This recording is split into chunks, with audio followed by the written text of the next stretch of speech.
Hello, and welcome back to Unusual Radio with Tanya and my guest, Anthony Raimondi. And we're talking about, what's that? I said, how you doing? Oh. How you doing? We are talking about his book, When the Bullet Hits the Bone. You definitely want to read this, so go out and get it. It's in bookstores. You can get it on Amazon. So make sure you get a copy because it's full of information that will make your jaw drop. So, okay. And your co-host, Ed. Oh, yes, Ed's here too. He'll be joining us shortly. No Keith though. No Keith today. So, okay, Anthony. That's connected. Now, I'm just going to jump right in, and I know you had mentioned a little bit about the Vegas heist. Yeah. So I want to hear a little, whatever you can tell without giving away too much. Which one are you talking about? The Vegas? Oh, the You- biggest. you- Oh, it's you okay. You can tell us about the Vegas one too. Lufthansa, That's right? different, yeah. Okay. Yeah. You can tell us whatever you want. Well, no, We're not gonna argue. no. But what do you want to know about with Lufthansa? The other thing I'll tell you is this. With Lufthansa, it was Meyer Lansky who was the brains of the operation. Everybody's taking credit, and they weren't. What happened, Jimmy Burke, it was brought to Jimmy Burke by a guy, trying to remember his name. The name escapes me for a second. He used to have a commercial on TV. He used to sell wigs, and he'd say, hard to believe on board, and he'd go like that and jump in the pool. That's who the guy Maury was supposed to be. This guy had a wig store like in the 60s and in the 70s. And the guy was also a bad gambler. And he also had a bookmaking business and a shylocking business also. But he spent more than he made. Okay. So he used to borrow from Jimmy Burke. And he got into Jimmy deep. And he came up with this thing that he knew somebody in the airport. Jimmy Burke in turn went around to everybody trying to see if they could figure out how to do this. And everybody they came up with like the craziest things. We'll go in there with guns blazing. We'll take a truck. We'll drive it to the office of Lufthansa. We'll pull the safe. I mean, you're in a fucking airport. What do you think how you really think you're going to get away with that? But one guy came up with a good idea. Yeah. We'll come down with a helicopter, pull the safe out, and move for the helicopter. Yeah, okay. Like they don't have fucking jets that'll go after your private jets. So he went to a cousin of mine. He went to see my cousin Mac, because Jimmy Burke was Irish. My cousin Mac was half Irish and half Italian. So he went and he spoke with him, and I was there, and he says, you got any ideas? He says, I said, the only person I know that would do this. I said, I'll go down to your Meyer Lansky. I'll go down to Miami and see Meyer. In turn, I went down and I seen Meyer. Meyer came up and he put the whole thing together. But there was more than $6 million. Really? Yeah, because if you see, when you read the book, I'll tell you about there were 2 containers, 3 foot by 3 foot, with orange circles with black check mark on each one of them. And Meyer said there was something in there. And it turned out that there was something in both of them. And I was there. But you got to read the rest of the book. Anyway, the score went off without a hitch. Meyer got his end of the cash because there was over $6 million in the office. But Meyer also got rid of the jewelry because there was a ton of jewelry out of one of those crates. And there were some bearer bonds also. Okay. So, like I said, it's all in the book of how we got rid of it and what he done. But he was the real mastermind. Everybody else can take credit for them if they want. Let them take credit that they did this and they could all say that. Meyer was the brains behind it. And the FBI had surveillance of Meyer up here in New York in 1978 more than once. And the FBI always suspected that Meyer Lansky was involved in Lufthansa. Well, now, to me, now they know definitely, but Meyer's dead. So it can't hurt him. Right. Meyer died in 1983. He died. But now they don't have to worry about it. They don't have to wonder if Meyer had anything to do with it. He was the brains behind it. Right. But they say, when you check the FBI records, you'll see their surveillance was that Meyer Lansky came up here in 1978 more than once. And then the heist went off, and they always suspected him as being involved. They never said the mastermind being involved, but I'm here to tell them he was the mastermind because he put the whole deal together. And every family in New York got a piece.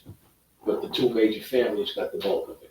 But every family, because they had people in the the airport, they worked for it too, he gave them all a piece, and everybody was happy with it.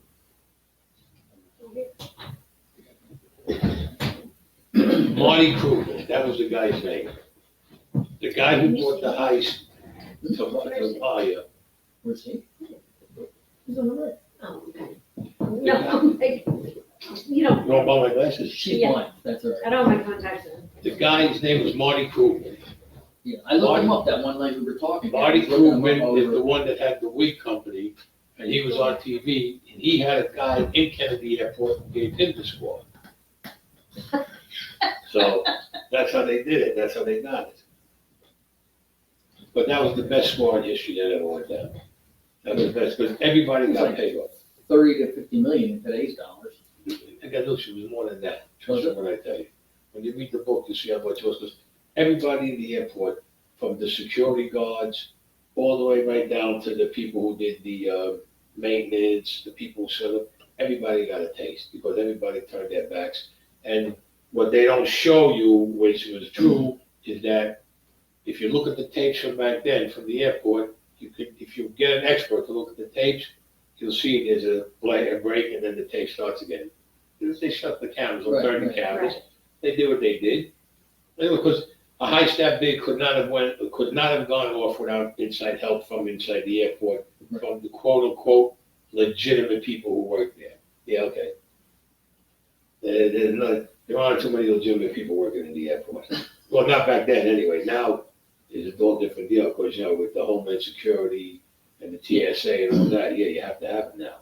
Right. But back then, the airport was, I go down to the airport, I can walk right up to the counter and say, give me a ticket, I'm going here, there, whatever, they give you a ticket, you pay cash, you got out, you went on the plane. Okay. Now, do you know anything about like the scandal, like with the Cardinal and like the money laundering and the blackmailing of the homosexual clergy or anything like No, that? no, Okay. No. I was just wondering, because these are just tidbits and I was like. yeah, no, I didn't follow that, Okay, I didn't follow that, but I think, the church does cover up a lot of stuff, I mean, Okay. there's ways about it. Mhm. okay. Now, another thing that we were discussing is Goodfellas. Mhm. I want you to tell everyone how that really played out and the differences between what they were portraying and real life. 3/4 of Goodfellas is bullshit. That's number one. Whether it be that Henry Hill told this to the FBI, whether the FBI got it from other informants who were not that accurate. First of all, Henry Hill, when he was a kid, he was in a neighborhood and he knew Jimmy Burke and Tommy B. Simone and all of them. But he was never really with them. As he was, Henry Hill was, I'll tell you, it was 19, let me think. About 1976. No, I'm sorry. Yeah, no, 1976. An uncle, a guy I used to call him Uncle Mike DeCenti, he had a place in Staten Island called the Cosmopolitan Lounge on Highland Boulevard. I had bookmaking out of there, Shylock and sports and horses. I was making phenomenal money out of the place. I noticed that my business started dropping off. So I went and I see one of my runners. What the fuck's going on? I mean, my business dropped off. You're talking about like 400 a day. Today it's 2,800 a week. I said, Anthony, there's a guy in there that's dealing dope. He's dealing coke. He's dealing weed and this. Everybody's going to him. I said, I'll be down tonight. So I go down there. I point him out to me when he comes in. Sure enough, this guy walks in. Guys are walking over him. I said, get him down before anybody gets him.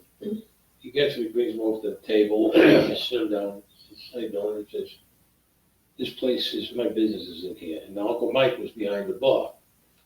I said, what are you doing here? He wouldn't answer. I said, look, I said, what's your name? He didn't answer me at first. I said, all right, we got two choices here. We can do it nicely. You can tell me your name. Otherwise, I said, I'll put a rope around your fucking neck and I'll choke it out of you. He said, my name is Henry Hill. All right, Henry, here's what you're going to do. Get the fuck out of here. Don't come back. You come back here again, I'll cut your fucking head off and hang it over the door. I take you and your drugs, get the fuck out of here. End of story, didn't see you. About, not even a year later, less than a year later, I see Teddy turns around, this guy Teddy, that you read in the book I have it in there. Turns around and tells my cousin he's got this guy he wants to introduce us to and put him in our crew. So I go with my cousin. Teddy comes out and I see Henry Hill comes walking out of the car. Now, Henry Hill already was with Jimmy Burke. That was the catch. I didn't find that out until later on. He was already with Jimmy Burke, but Henry Hill was shopping around because he wanted like a better fit for himself. He wasn't too happy with Jimmy Burke. He was making a ton of money there. When he come out, I looked at him. I told my cousin Mac, he's a fucking dope dealer. He's a drug dealer. So the guy, my cousin said, what? I says, yeah. So Uncle Teddy turns around and goes to me, he says, Henry, tell me you're not a dope dealer. He didn't answer me. So I turned around and I says, Mac, he's the guy who out of Uncle Mikey's club. I said, Henry, tell me I'm wrong. Then you don't deal fucking dope. He didn't open up his mouth. My cousin told me, he said, get the fuck out of here, I'll kill him through you. He says, we don't want no dope around us. And then he went back to Jimmy Burke. He was shopping around to see who he can hook up with that would give him a better deal than Jimmy Burke. He was making a ton of money with Jimmy Burke. Right.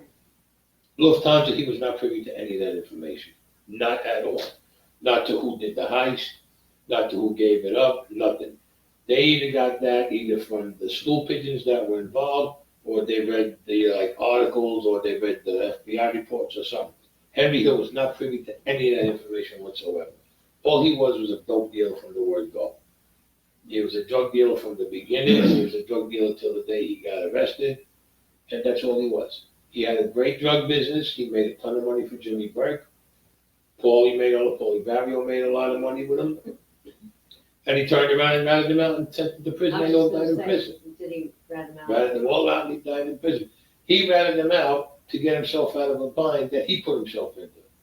Paulie didn't put him in no bind. Jimmy Burke, he put himself in that position. And he ratted them out, and that's what got him to go away. But he was a piece of shit then, and he's a piece of shit now. He ain't got evil now. I don't know if he's still alive, if he's dead. Hopefully he fucking dropped dead by now. But he was never any good.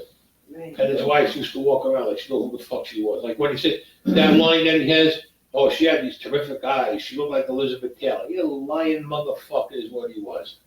Because I was with Bridget, and Bridget looked like Elizabeth Taylor. And I always used to say, I said, doesn't my girl look like Elizabeth Taylor? And everybody said, yeah. That's where he took that line from. He's a lying sack of shit. He couldn't get himself fucking, he couldn't find his way around a toilet bowl. They end the hill, please. They want to make him like he's a hero. He was no hero. He beat everybody and anybody. He'd get into trouble, cause a problem. He goes running to Jimmy. Then Jimmy goes to Paulie and they would squash it. But everybody knew what he was doing with the dope, that he was selling it. But they wanted to make him out like he was a fucking angel. Right. The only thing that, the true part about him in the story was with all the drugs, and again, all the drugs he was doing and getting paranoid, then he became an informant. Right. But he wasn't there for 3/4 of what happened. He wasn't there for it. He was friends with Tommy DeSimone. Tommy DeSimone used to say, just give me a reason, I'll kill him tomorrow. Tommy was not that thrilled with him. No, but Henry, they made him look like he was a hero. Mm-hmm. Right. Anything else like about the movie that was like fictional or? Oh yeah, please. Him walking into the fucking coke and they put the thing up for him and he went, get the fuck out of here. He gets the guy that they bring him to the basement, to the kitchen, and here's a special table just for you. Yeah, right. You got me out of your fucking mind. That was for Henry Hill? Yeah, he put it in the movie. He made himself look bigger than he was. You had guys over there, you had top celebrities over there that they would do that for. Well, fuck you, because you gave the guy $100 tip or $20. No fucking way. And they turn around and tell people, oh, well, he's coming in, you got to wait on. Never happened. Like, people saying, how come he's getting in, we got to wait online. Don't worry, you'll get a table. He's telling them. That's a lot of bullshit. That was bullshit. He had a lot of money, I will say that, and he did spend it around, but they did not cater to him like that, walking him through personally and giving him a table. Make way over here for Henry Hill. Get the fuck out of here. Make way for him and put a chair there for him. If I would have been in there and they did that with him, I would have busted his fucking head wide open right then and there. And the guys who gave him the fucking table. Right. I thought, we don't fucking put him ahead of us. Are you fucking kidding me? That was all bullshit. Right. All fucking bullshit with him. Yeah, a lot of what I read about him was didn't seem anything like what he portrayed himself to be. No, he wasn't. He was a good earner with drugs. That's all he was. He was a good earner. I mean, he made tons and tons and tons of money with drugs. Right. And, you know, with that, that's how he kept everybody happy. You know, you got a guy that's maybe pulling in 40, 50,000 a week, and he's handing you 10, he's handing you 10, and handing the other guy 10. Hey, 10 grand a week is 10 grand a week. Right. Even if he keeps 20 for himself, who gives a shit? You know what I'm saying?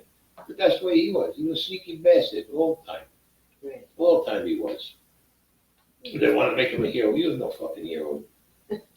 He was no fucking hero. But he portrays him wrong. Truthfully, he portrays the wrong image to the kids. To like young people that would look at him. Look at this. You can get into the mob, and then you can turn around and rat on your friends, and you make all this money. It ain't like that. Right.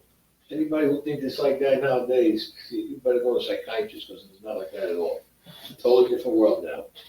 Okay. We're gonna kick it up a notch. So we are. We are. We got, waiting for more people to join, but there was a couple of questions from earlier. Okay. MJ wanted to know, who's your favorite rock star? My favorite Or rock musician, star. I guess, anyway. I got a couple. I got Jimi Hendrix, Oh, Robin Trower, Papa Chubby. Papa Chubby. Yeah, Papa Chubby. I hear this man play guitar. I've heard of him. BB King. There are a lot. I got a lot of favorites on there. Kev Moe is another guy that's good. I got a lot of favorites. But my favorite band out of them all was Jimi Hendrix. What he Okay. played. That was my favorite band. Mhm. Okay. Next question. The guy John, the DEW, Uh-huh. he later clarified direct energy weapon. No idea what that is. Didn't even Google it. No. He might be a gamer and be asking a question in fantasy. Yeah, I don't know. Direct energy weapon. When I know when I was in the service. Well, I was gonna say it might have been a military. When I was in there, yeah. The type of weapon we had on direct, if you want to call it direct weapon energy or whatever it was, they had a couple of different things there. All right, not only did you have your rifles and your 50 millimeter cannons, but they had a gun. I don't know if you want to call it, it was like a cannon. That what it done, it sent out a blast. It was like, I wouldn't say it was like air, and it was like, I guess you would call it waves, like radar waves. You know what I'm trying to say? This thing would hit you and knock you down, but it would bust your whole insides up. Okay. Can you believe it? It was very, very, very rarely used. This was something that you use like if you had it. Not everybody had it. It was about, oh Jesus, this thing here. It wasn't good for a long distance. It was good for maybe 50, 75 yards. It was very effective. What it would be, I picture it this way. Picture like you open up a door and all of a sudden it's like a freight train hits you. Mhm. You open up. This was a blast. It was air. Well, they say oxygen, air is the same shit. But there was like waves in it, whether they were radio waves or whether it was, what would you call it, air waves. But it just came out with a force that it would hit you. When it hit you, you went back and forth. But the way it hit you, when it hit you here, everything in here would be, everything Because in the there would waves be would like, kind of. yeah, everything would be like mush inside of you. You'd be bleeding through the nose, your ears, your eyes, or whatever. Okay. That's what they had. That was very, very rarely used because it is, again, it was against the Geneva Convention of Rules to War. Fucking blow me. Against the Geneva Convention of Rules to fucking war. The enemy never fucking followed that. Right. So we have, just like they That's told us, certainly true. you couldn't use hollow points because hollow point is not a humane way to kill. Fucking dead is dead. The fuck you care. They used to give us They full don't- metal jackets. Yeah, I don't think that they're really caring what they shoot you with. They didn't give a fuck what they shot us with. But my guy used to turn around, he used to say, give me all your ammo. And he used to give us all hollow points. Good, you use a full metal jacket. Makes a clean hole in, they says a clean hole going out. Oh, a hollow point, a full metal jacket. Makes a clean hole in, clean going out. A hollow point is messy. We're in the fucking jungle. What are you going to do, clean up the floor? Fuck him, he's dead. Leave him there. Let the animals eat him. Right. Who gives a fuck? What's gonna happen anyway? But you could shoot a guy with a full metal jacket. The bullet can go in here and come right out, and he can still kill you. Now you hit him with a hollow point, you're gonna blow half of that out inside. He ain't gonna do nothing. You're definitely getting the heart. Right. You know, then you shoot a guy in the chest with a full metal jacket. Yeah, you can kill him depending on where you hit him. You hit him up here, say with a hollow point, it's gonna go all through his whole body, he's gonna be dead. Right. So, because it wasn't against the Geneva Convention of Rules of War, get the fuck out of here, please. Yeah. There's no rule, there are rules in war, you know, they are kill or be killed, that's it. Right. There's no That's- difference. You kill me or I kill you, that is it. None of this, oh, don't do this because it's inhumane. Fuck you, it's inhumane. Fuck out of here. Mhm. Unless you've been there, you don't know what the fuck you're talking about.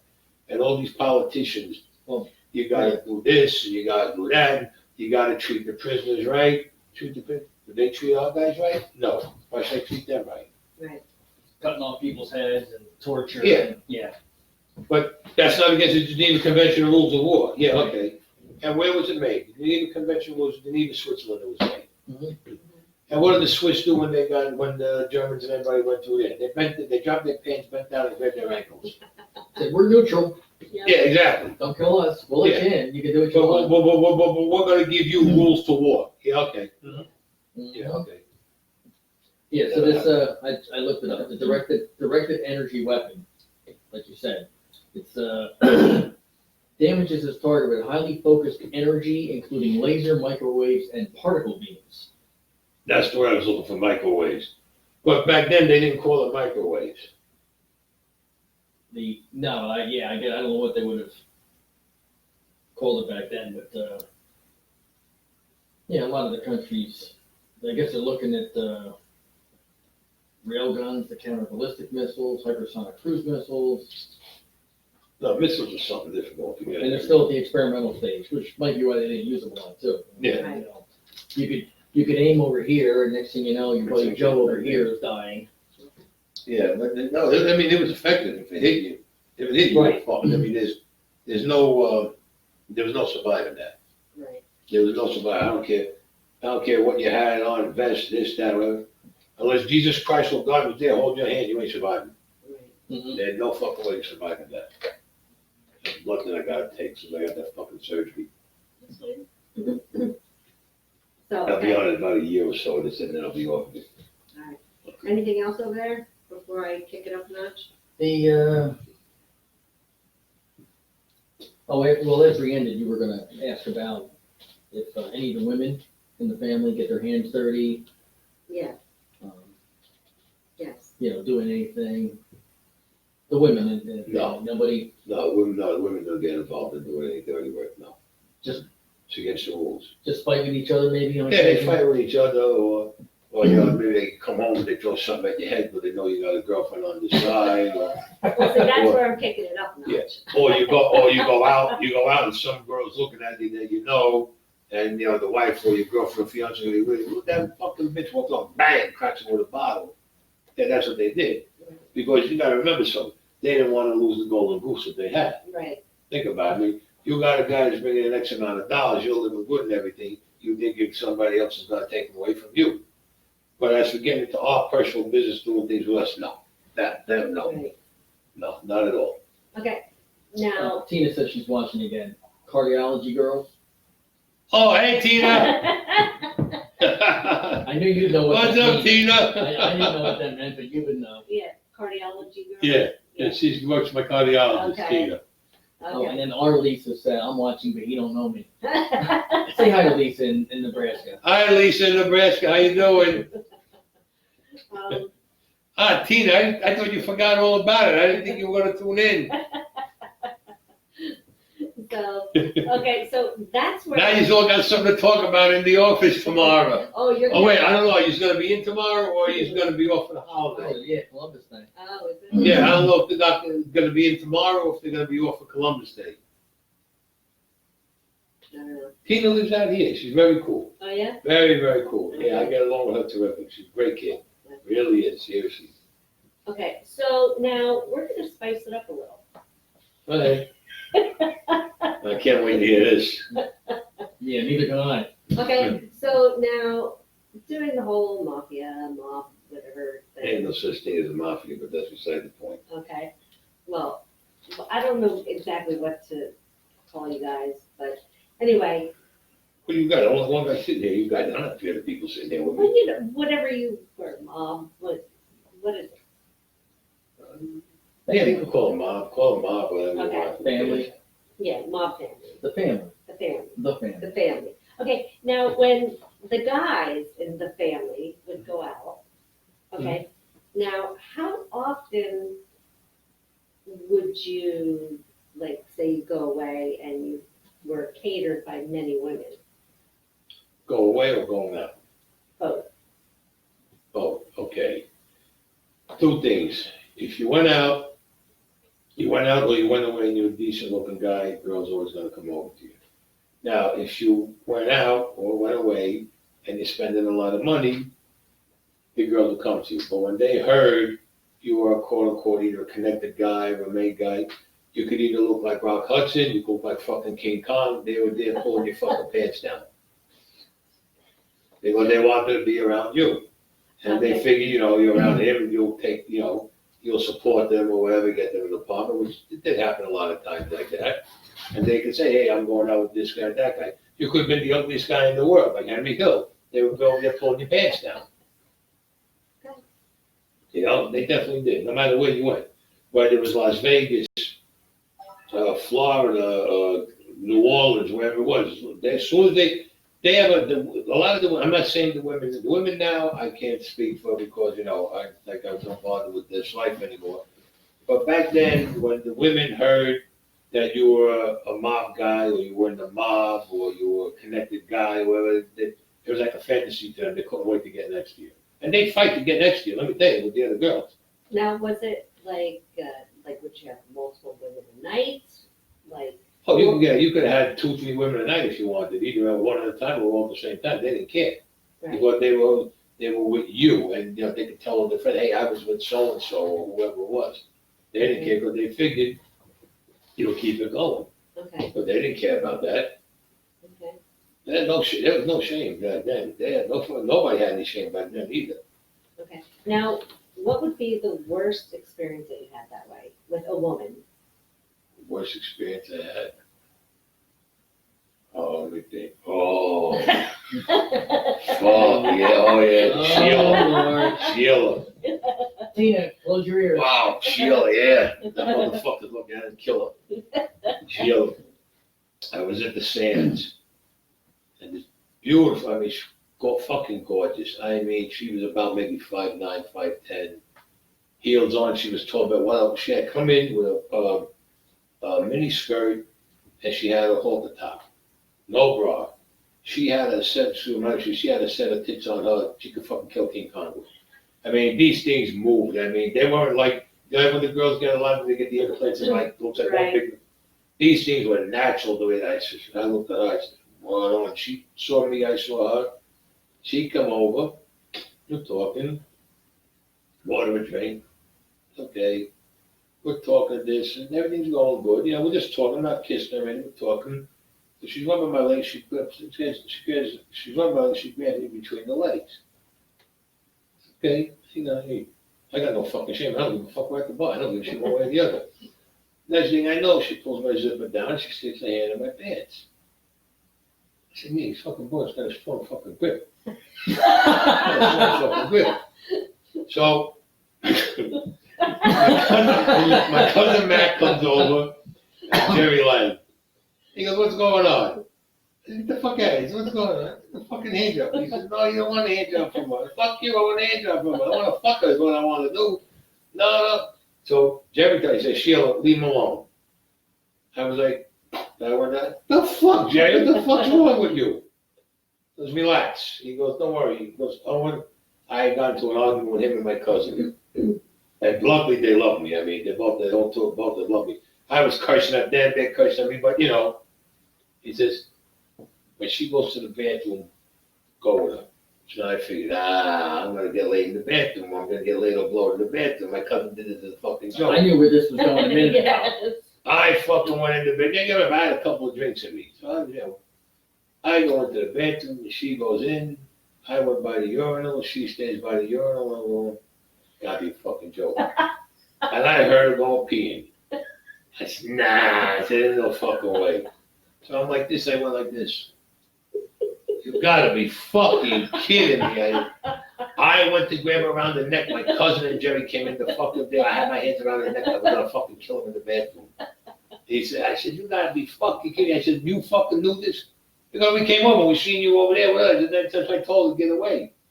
I said, what the fuck is going on? She had all the operation, I mean, everything except that last part, which she was getting. To top it all off, she got it, she became one of the headline strippers in Las Vegas. Wow. So my cousin turns around, he goes, listen, I want to introduce you to somebody. He says, all right. So he goes, Annette, come here.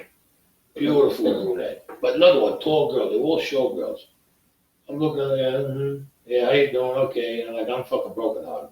I thought this was a real woman. I mean, I would have, if this would have been a real woman, I would have fucking kidnapped her and married that day. Listen to me, I'm telling you something. I'm telling you, drop dead gorgeous.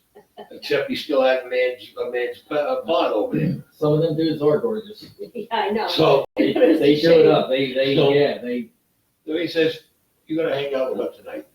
So I'm like, yeah, okay. Jerry goes, Anthony, don't worry. He said, yeah, Jerry, all right. I said, I'm not in the fucking mood. So I go up to my room. We all go upstairs. I go to my room, and Jerry and Matt go in their room because they were discussing some business. And she comes in. I looked at her. Yeah, you don't bother me. So she got the music on, and she's dancing. And I said, it's fucking dead. It ain't moving tonight. I says, it's staying dead. She gets all the way stripped down. And she's just got her underwear on. She's got her panties on. And she's dancing, and she comes over to me. Now I'm looking at her and I'm saying, I think I'm coming to life. And I said, so now she comes over, and she's looking at me, and she's playing with me, she's putting a pitch in my face and everything, and I'm saying, before this goes any further, she goes, what? I said, take your panties off. So she takes them off. I said, open your legs. She thought I was nuts. Open your fucking legs. She opened up my legs. I said, bend over now, spread them. Okay, you're good. You're a real girl. Let's go. I said, I ain't going through that shit again, man. No fucking way. Man, cousins weren't in the room to save the girl. No, Jerry and Matt, they were in another room. They were talking business with somebody. I said, I'm not getting involved in that. But down in Vegas, you don't know. Hey, I'll tell you too. I would say 25 to 30% of those showgirls are guys that have sex change operations. I know, they're gorgeous. Some of them have the complete operation. Some of them never finished the operation. Right. But this one here, who the fuck? I mean, if you look at her, I mean, she had everything a woman would have, I mean, and then some. You would never know this was a guy. You would never until she dropped those panties. Then you say, I think I gotta leave it. This is the wrong fucking deal here. But you'd never know. Right. Like I said, she got the sex change operation. The rest of it, she became the headline stripper around Las Vegas. Nice. I'm going back into the 70s with this deal. Wow. Oh yeah, Vegas back then was crazy fun. That was a wild fucking town. Yeah. Joey Headington. Fuck you, Joey Headington. I'm gonna tell the story anyway. We were in Las Vegas. Oh, jeez, back in the 70s. Now you know what Joey Headington is, right? She was smoking hot for one. Okay. She was whose daughter? The Ray Headington, the Merry Mailman. Yeah. Ray Headington. She liked my cousin Jerry. We were in Las Vegas. Well, Jerry, I called him my cousin, but he wasn't my cousin. We were in Las Vegas. And I'm down there. I see Jerry at the end of the table. He's acting a little funny. So, Scappy was there. I said, Scappy, what the fuck's wrong with Jerry? Is he all right? It's acting funny. You know, there's somebody slipping Mickey in his drink or whatever. He goes, no. I said, he's fucking going like this on the table. I said, what the fuck?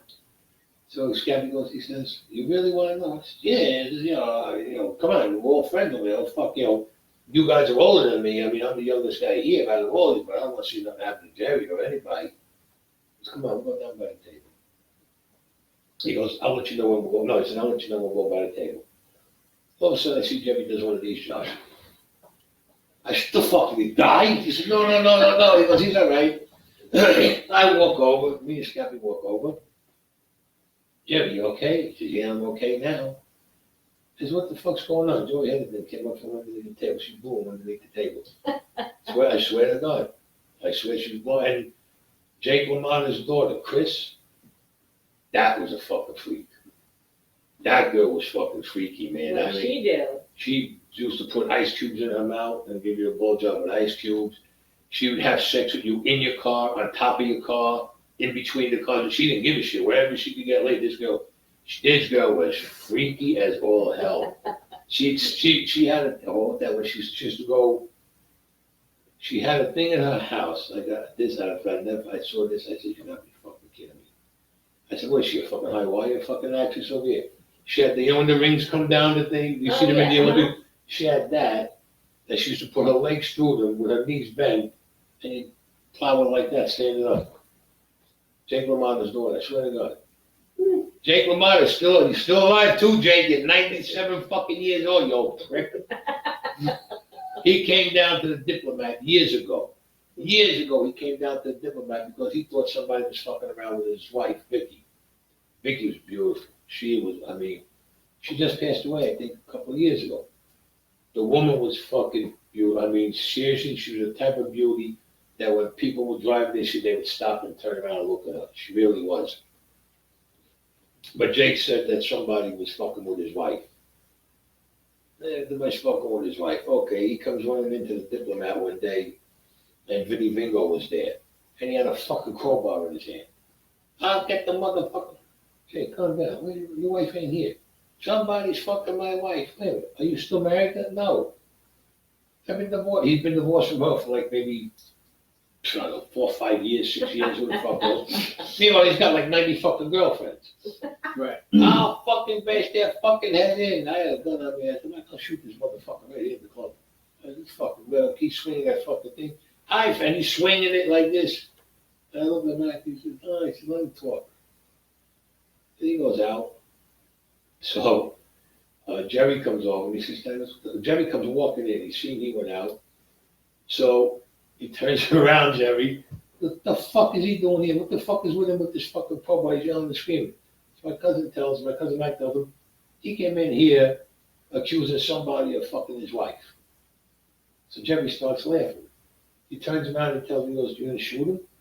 I said, no, I didn't have to shoot him. So my cousin Matt, he didn't know. He says, what do you mean? He said, he's one of the fucking him. I was back with his wife. She was older than me, but every day she was gorgeous. She was about, 66. She'd be about 75. If she was alive now, she'd be about 76. She was like about 9-10 years older than me. Okay. But she does that. And how it happened was purely by accident. We were out, we ran into her, I got introduced to her. Mm-hmm. Vicky Lamont, and I said, Lamont, I said, you related to Jake? She goes, that prick, she goes, I'm his ex-wife. Okay.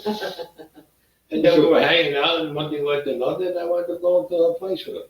That's how it started. But it wasn't like we would just get together and fool around. Right. She was happy. Yeah, I got no complaints with this. This is what the fuck I care. Right. He come in. My cousin Max says, I know why he wants me to shoot him. I'll shoot him in the fucking balls. I said, he came there with that.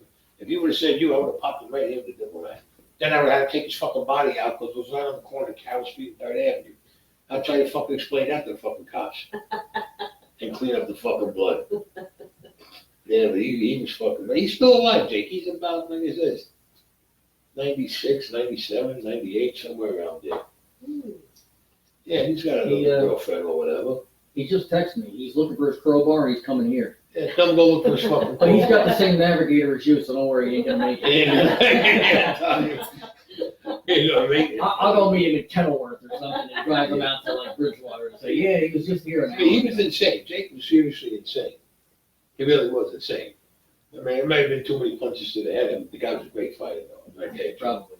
There ain't no problem about it. The man was a great fighter, I will say that.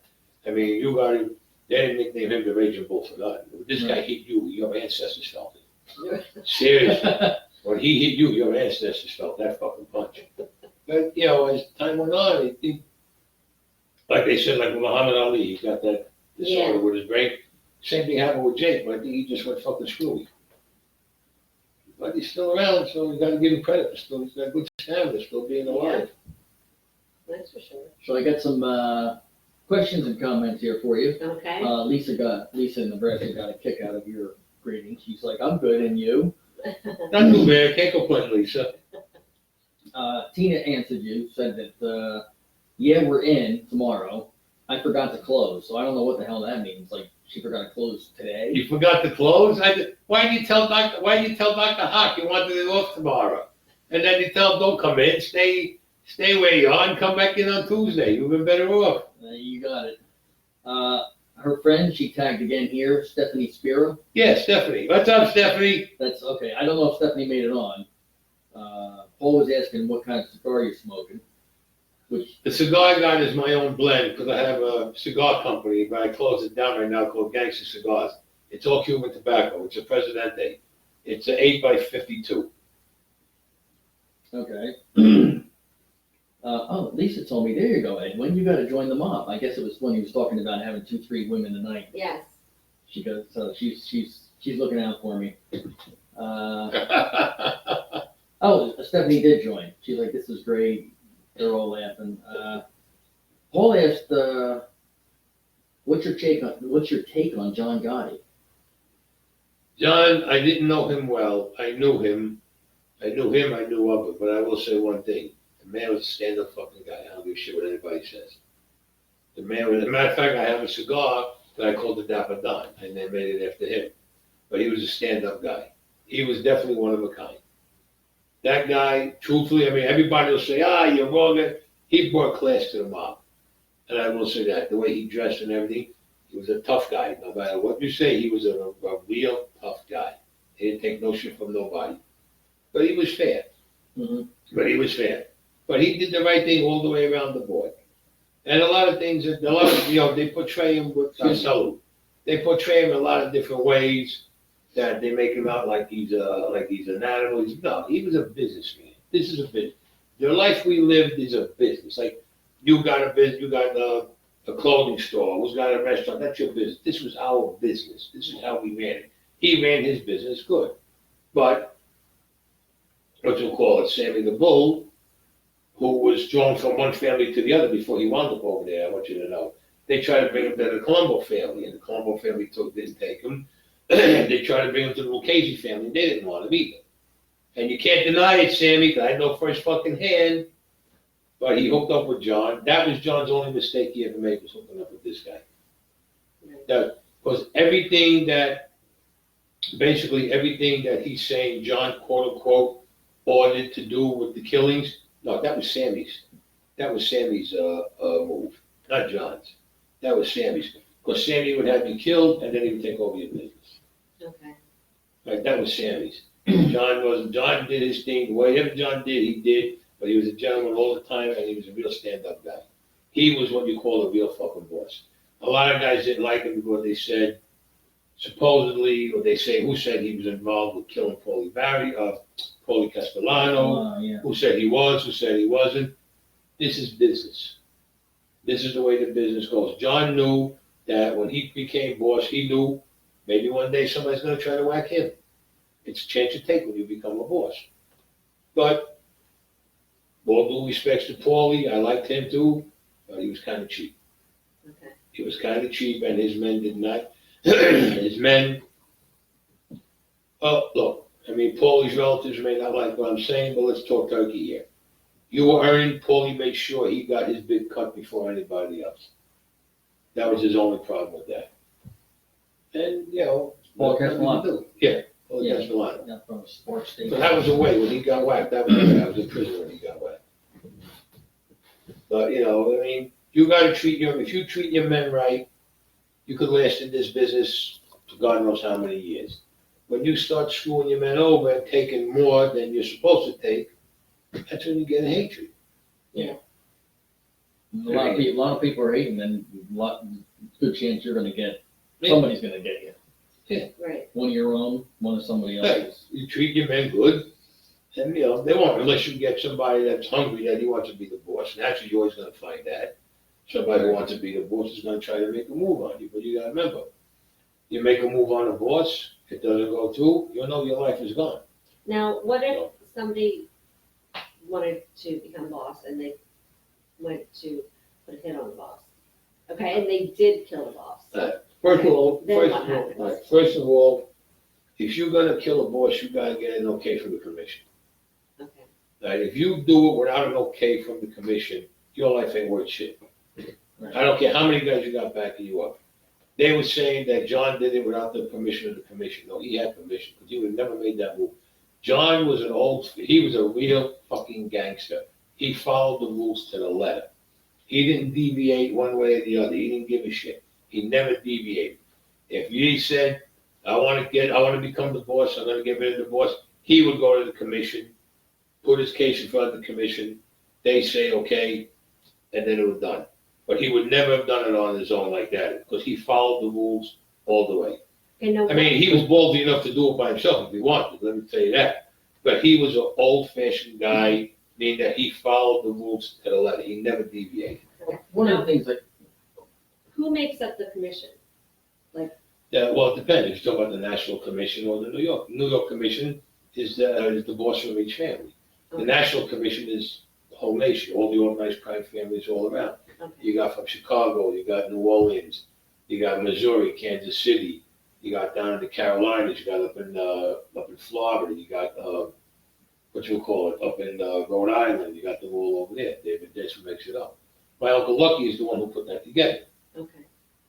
Now, This way it kept harmony amongst everybody. But like I said, that was years ago. It's all changed now. but if you were gonna put a hit on a boss, what commission would you go to, the national or, Well, basically, you will go to the New York Commission. okay, The National Commission only would come in if there's some shit, but if you handle it in-house, as they say, you go to the New York Commission, and if everybody agreed on it, then you did what you did. okay. You didn't have to go to the National Commission. National Commission would have been for like a lot of other serious stuff, but they would know about what was going on. Mhm.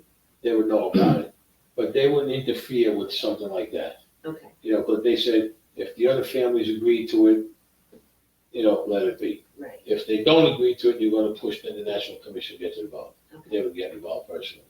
right.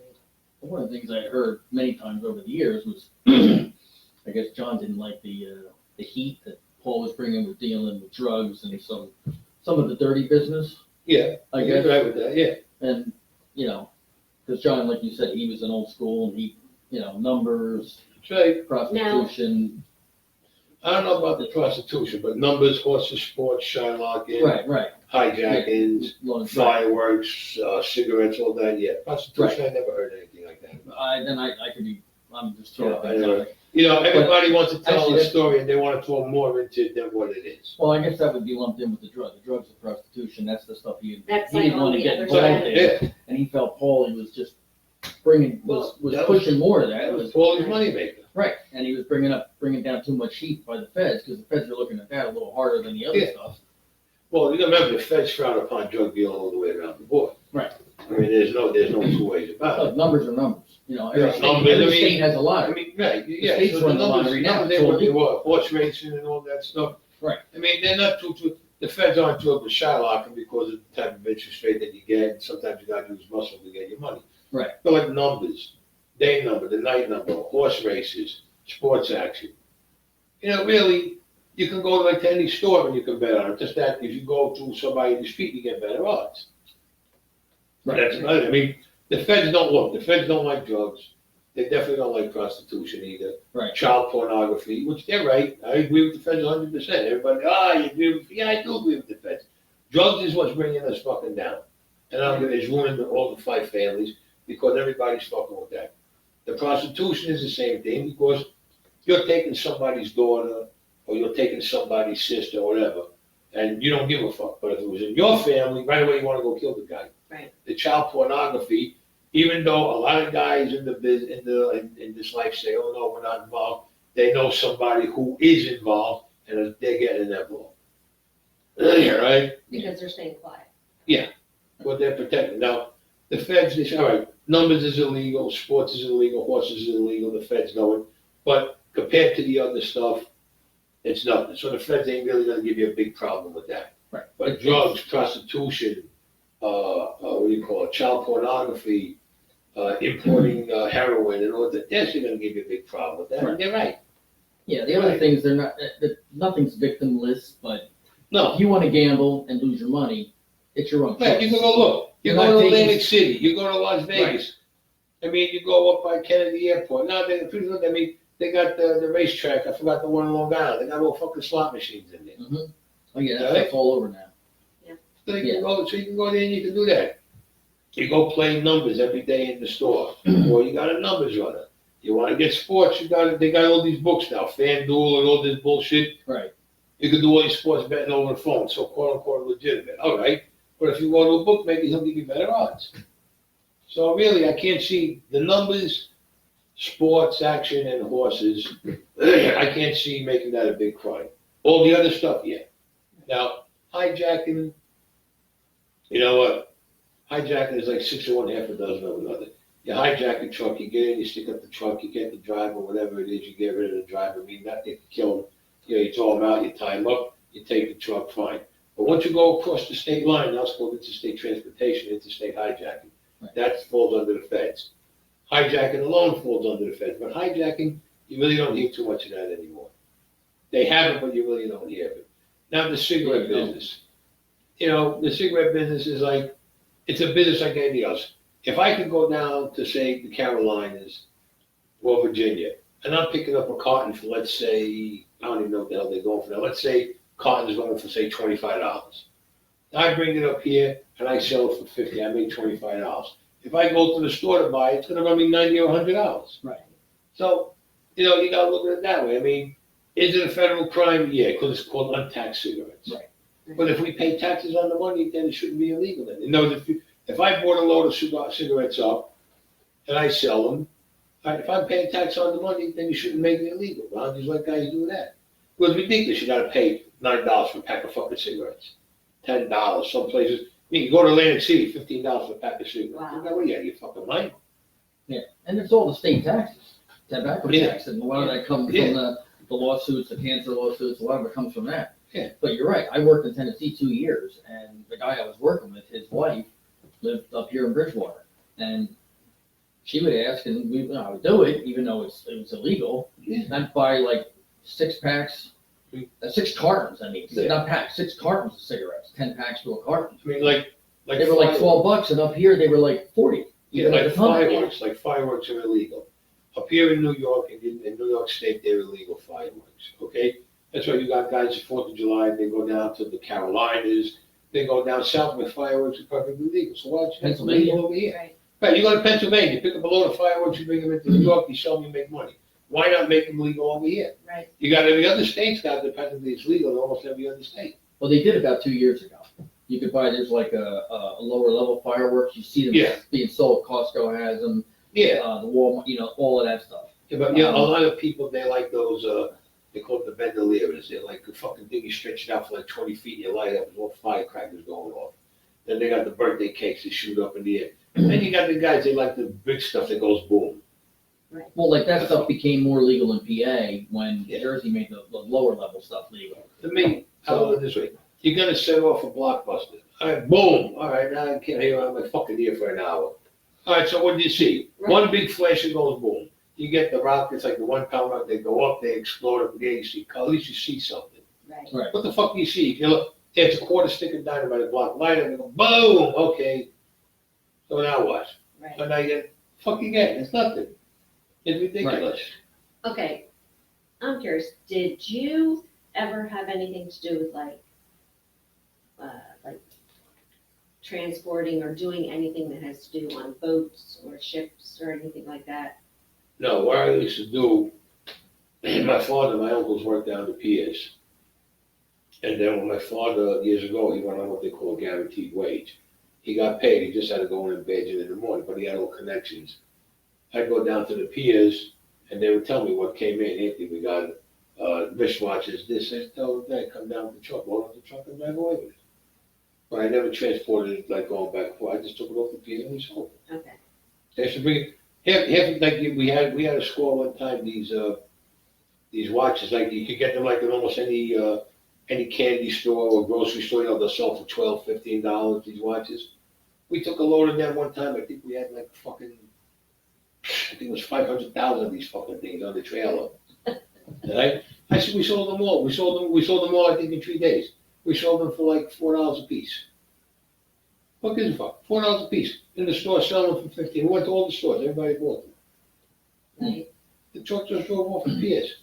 It happened to fall into my hands. There you go. I had nobody telling me I couldn't take it. The truck was in there. It's in my hand. I'll take it.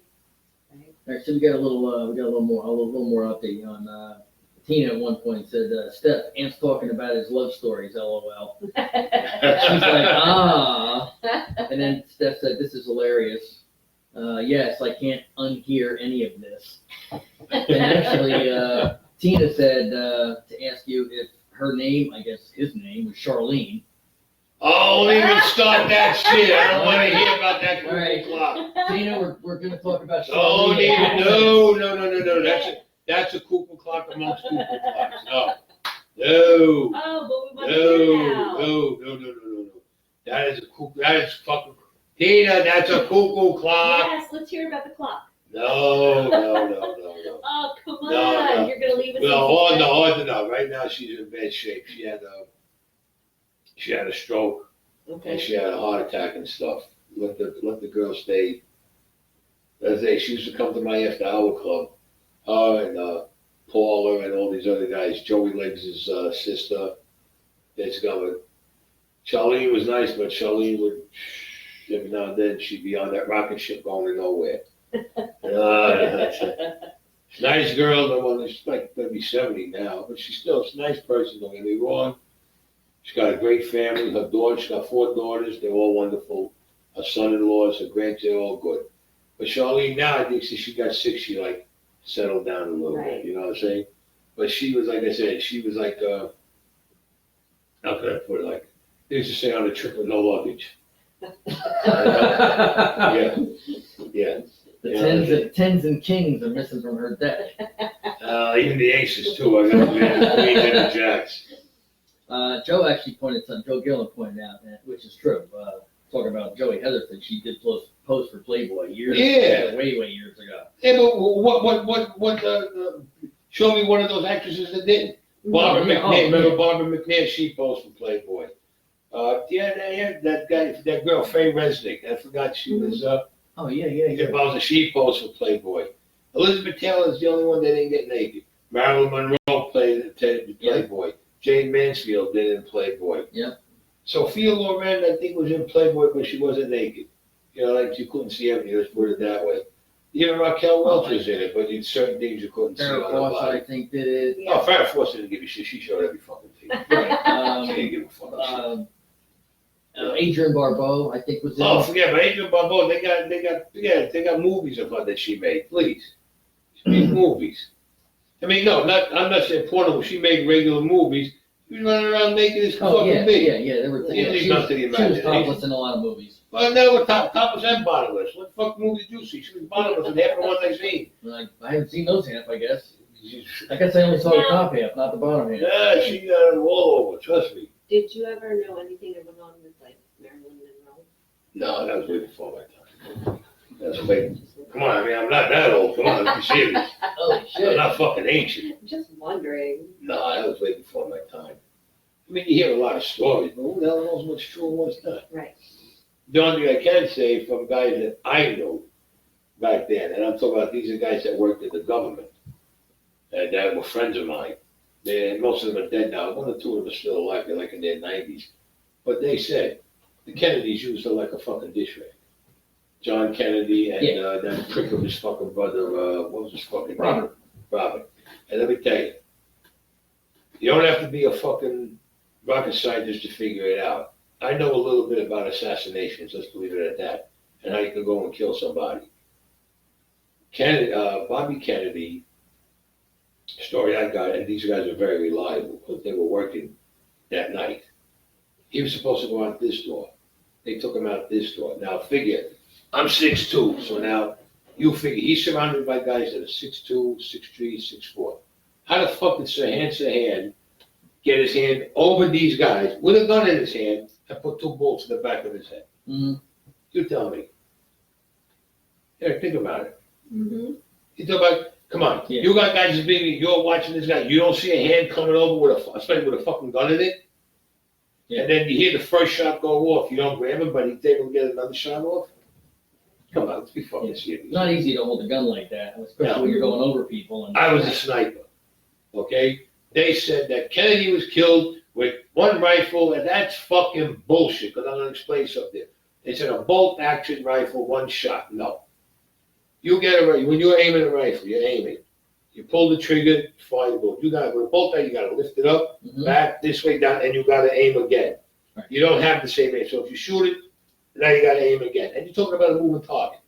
3 shots in the span All of right? 2 seconds. 2 the most you can get, not 3. The best guy in the world got 2 off. 1 was a kill shot and 1 wasn't a kill shot. He had 3 kill shots. Right. And if they say no, I say yeah, you use your common sense. But they said Kennedy, he was so young, he was so heavy, he was a prick. He was a prick because when he got in, his father, that other cocksucker, Joe Kennedy, made him go against Frank Sinatra. And all these guys are the ones who put him in. The Cal Neville went against all of them and busted all of them. Meanwhile, Joe Kennedy was a fucking bootlegger. Yep. The mother had whorehouses. That's how they must She had houses of prostitution all over the fucking place. Wow. But all these guys were bad. The son, so you know what? He got what he deserved. I don't feel sorry for either one of the Kennedy's gang. He got what the fuck he deserved. Right. And people say, how can you say that? Because he was a prick. If you're going to be one way, you be one way. This is what I am. That's the end of that. You don't go to these guys, do fundraisers for me, get me in, and then they get you in, and then you stab every one of them in the back. Mm-hmm. No, you don't do things like that. Right. So whoever did it to him or whatever, it's his fucking headache. That's it. He's gone. Who gives a shit?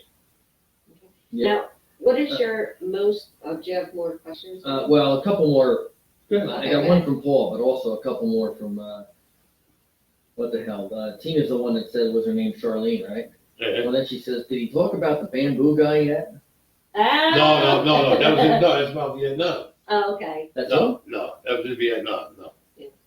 No, Oh. you read that in the book. That's Okay. something I don't go over too much about. Okay. So Paul's other question was, did you know the Iceman Kalinsky? No, that man. But I don't believe he killed over 200 men. I know the name the Iceman. I've seen him. Yeah. I couldn't remember his whole. I don't believe his he whole killed name. over 200 men in his lifetime. He would have been having to kill somebody every fucking day or every week. He had to kill somebody. Yeah. I mean, I would say maybe he killed 100 people in his life, but not 200. I don't believe that. No way. Because you're looking at, you would have to kill at least one person a week. Think about it. Yeah, that's 4 years right there. That's, I mean, And literally. you kill one person a week, you ain't gonna get caught. Yeah.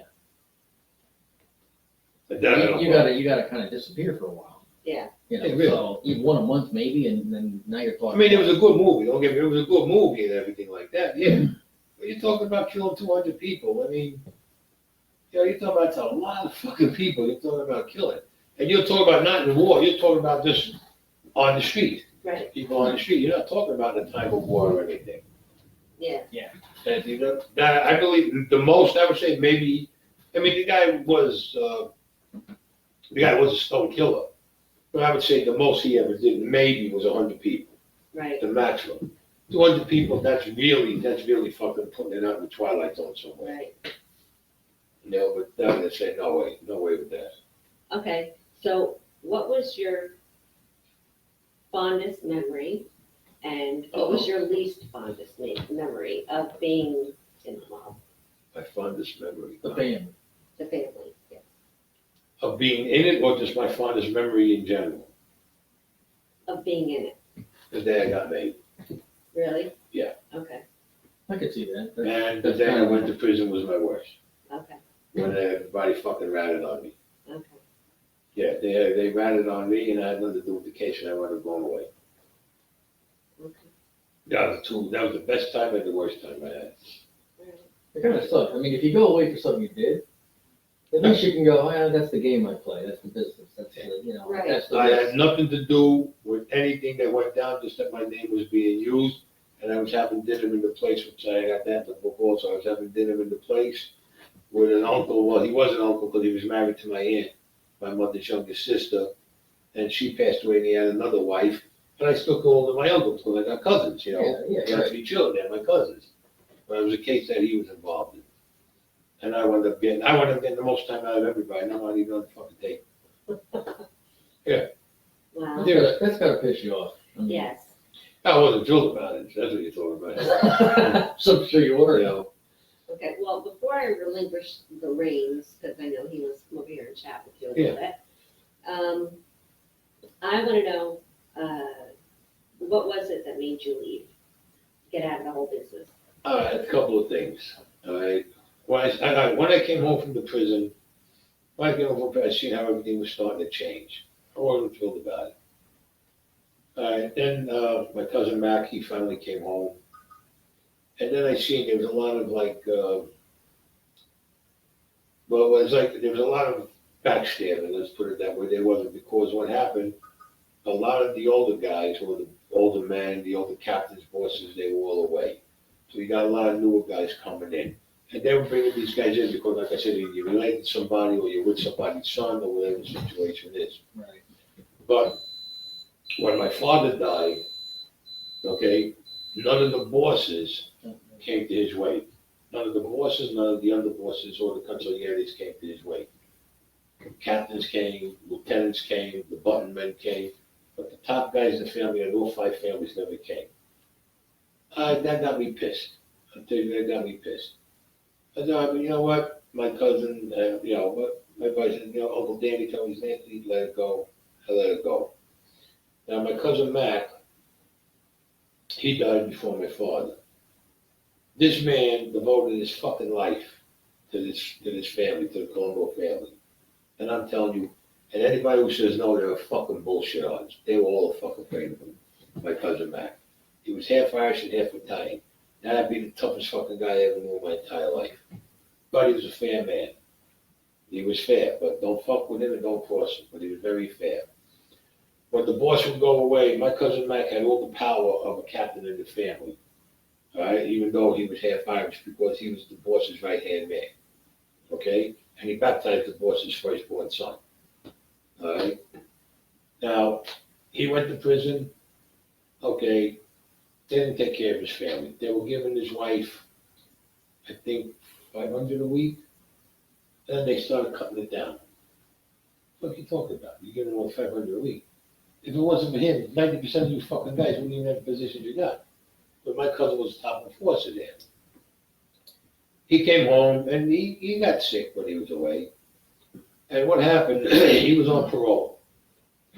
I was off parole, but I've been around my cousins for all these years. Everybody used to think that he was my father. But no, then they said, this, that, or whatever. But what, because I was with him all the time. So, what it was, I went to my parole officer, which was, what was his name? Victor Zacchio. And I told him, listen, I want to see my cousin Matt. I said, he's home. He said, he gave me permission I could see my cousin. That's okay, fine. I'm off parole, but my cousin's on parole. So I go to the house one day, and his wife, Rosie, I go in, hey, Rosie, how you doing? His wife says, he says, where's Matt? She goes, the kid Danny came and picked him up and took him down to 13th Avenue. I said, you fucking kid, I shoot down to 13th Avenue by Toots's bar, and I'm not getting in the car. I said, get in the fucking car. I got out of the car, I felt him pushing me in the car. I said, there's a fucking drug hang out here. They're all fucking dope, man. They're all selling dope and everything out here. You're gonna get fucking violated, you're gonna go back to fucking prison. P.S. It happened the second time, and then I said, what the fuck is going, why is he going there? Teddy, Danny's father, calls up my cousin Mac from the prison he was in, telling him that his son needs help. Now, 2 things I don't understand. Teddy's in prison, and Mac is on parole. He's not supposed to be calling him. Okay. Somehow he was able to call Mac, and he kept telling Mac, my son needs your help, my son needs your help. Every time I went up there, Rosie told me I shot down there and I got him out. I kept telling him, you better get violent, don't do this. She goes, no. Hey, my friend needs help. I said, fuck that bullshit. I said, you gotta wait till you're off parole. My cousin was very loyal. Loyal to a fault, let me tell you. I come up one day, Rosie tells me what happened. I go shooting down, I'm on 13th Avenue, and I see, I'm a block away, there was a deli. I see everybody up against the wall as I pull them in. I see everybody up against the wall, there was cop cars there. I go in the deli, I buy a fucking hero sandwich, and I bought some groceries, put them in a bag. I got them in the front seat, I'm eating the sandwich, I'm watching. About maybe 2-3 minutes go by, on my window, I go, yeah, what do you want? I pulls out a badge. He goes, what are you doing here? I'm eating a sandwich. Fucking, what's the like I'm doing?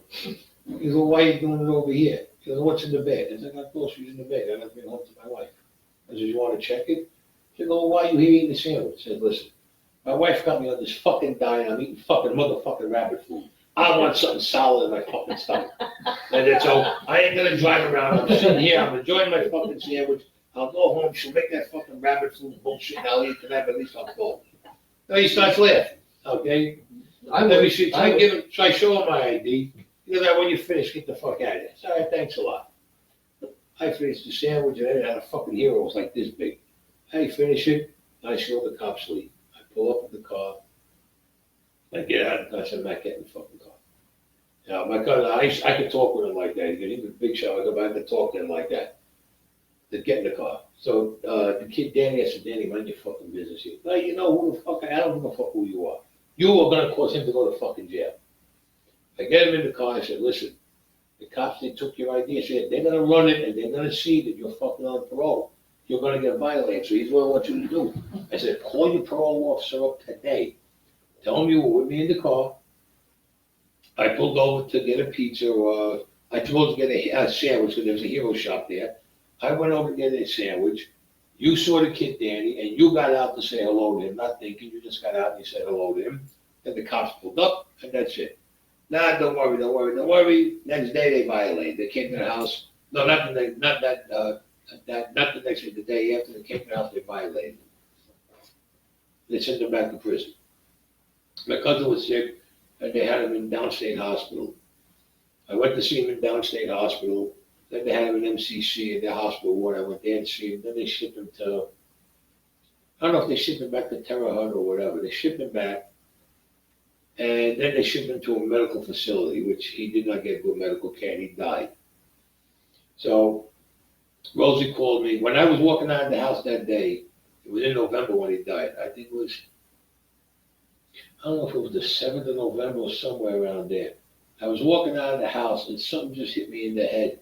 My cousin I could hear my cousin calling me. It was a freaky thing. It was like, I could hear him call me by my nickname. Well, years ago was Booby. And I hear him going, Booby. And I says, and I was walking up and I said, wow, what the fuck? Telephone rings. I go over to Rosie. She told me to come to the house. She was back died. I walked to the house. I got my cousin John Orofino. He was a funeral director.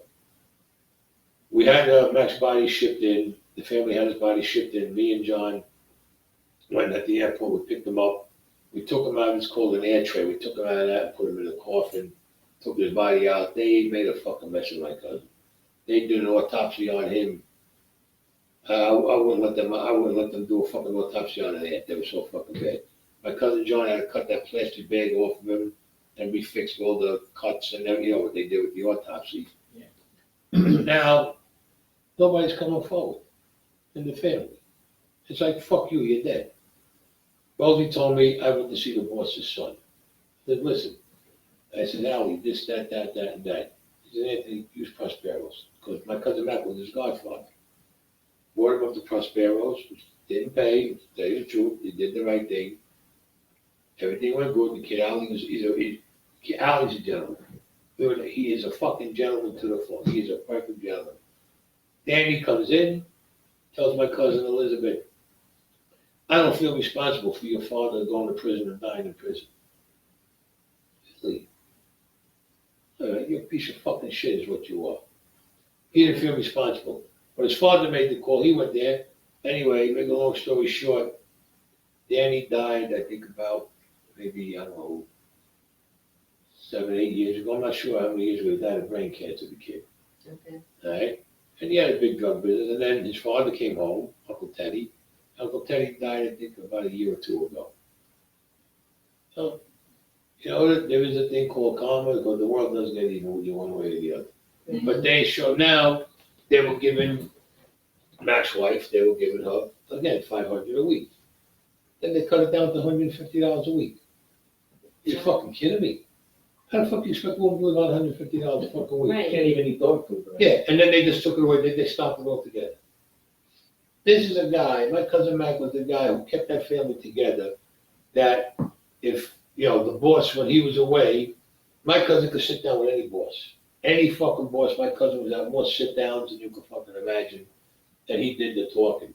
He did the talking that half the captains in the family didn't know how to fucking do. And even they came to him and asked him advice, all right? And he kept that family together. Right. And I'm telling you seriously.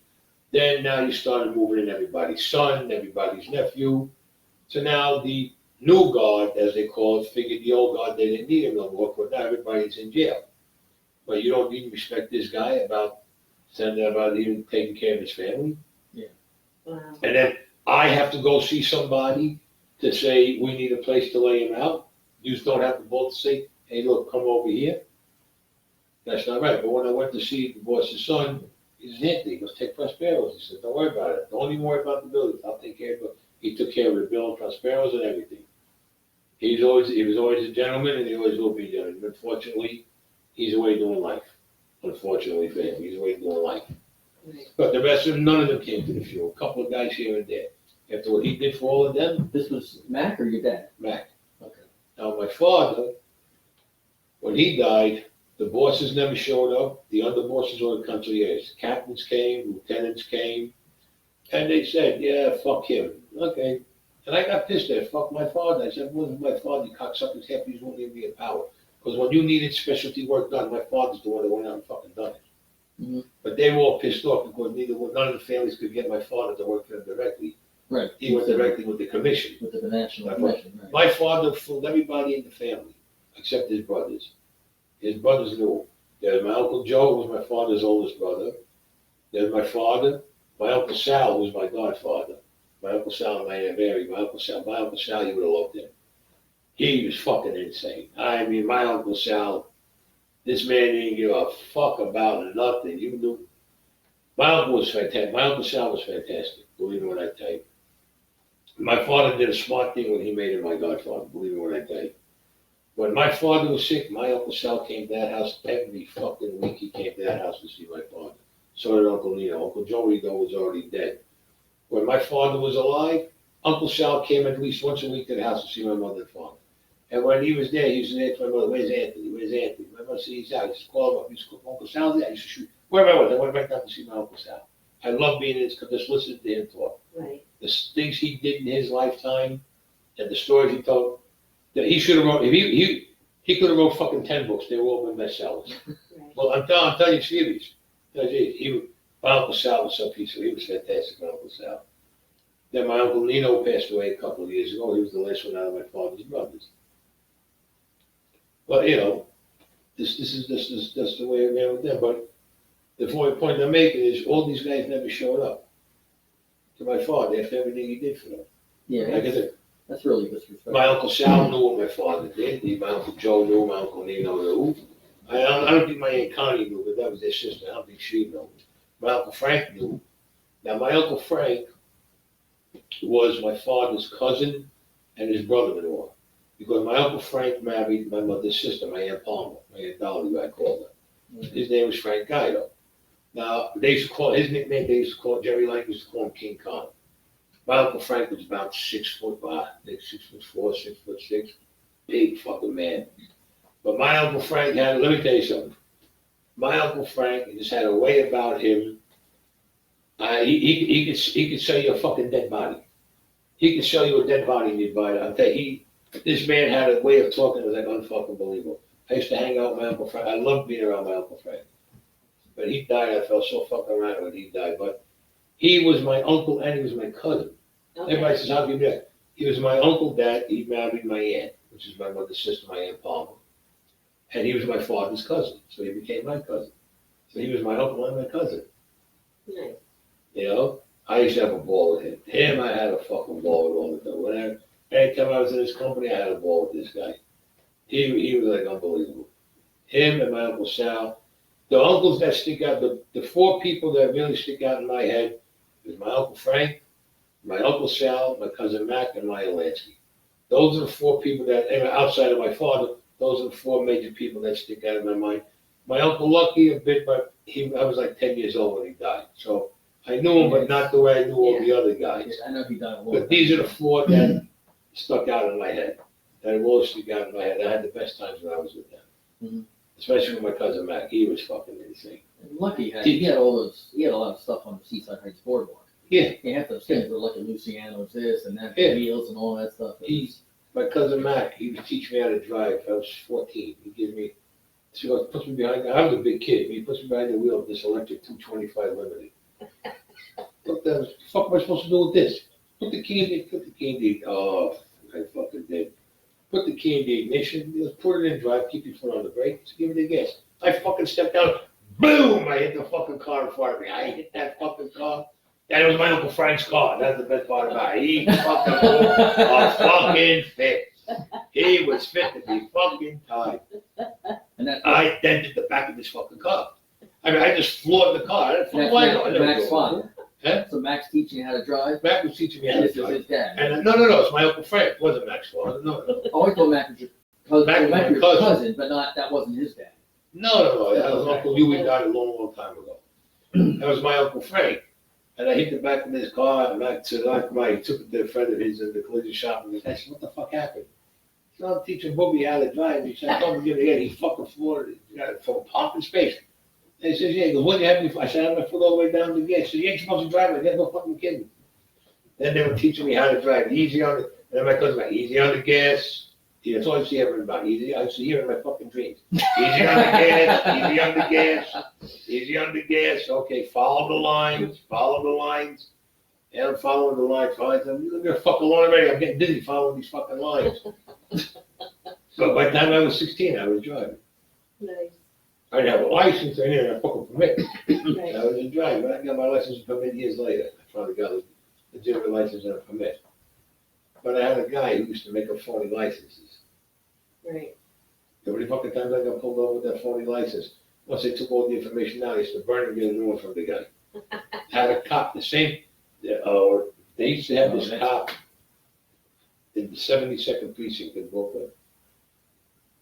His name was Vinny, fat guy. He had just like a big, huge belly on him. The rest of him was like normal. I looked at this. The fuck, you got a baby in there? She's 27 months pregnant. So the guy was fucking, he had a stomach on. I says, You're gonna have a 6-year-old. So- So finally gives birth. he was a prick, but then me and him became friends. He pulls me over one day, show him the license, writes me out a ticket. Okay, all right, there I go. Burn the fucking ticket, burn the license, fuck you.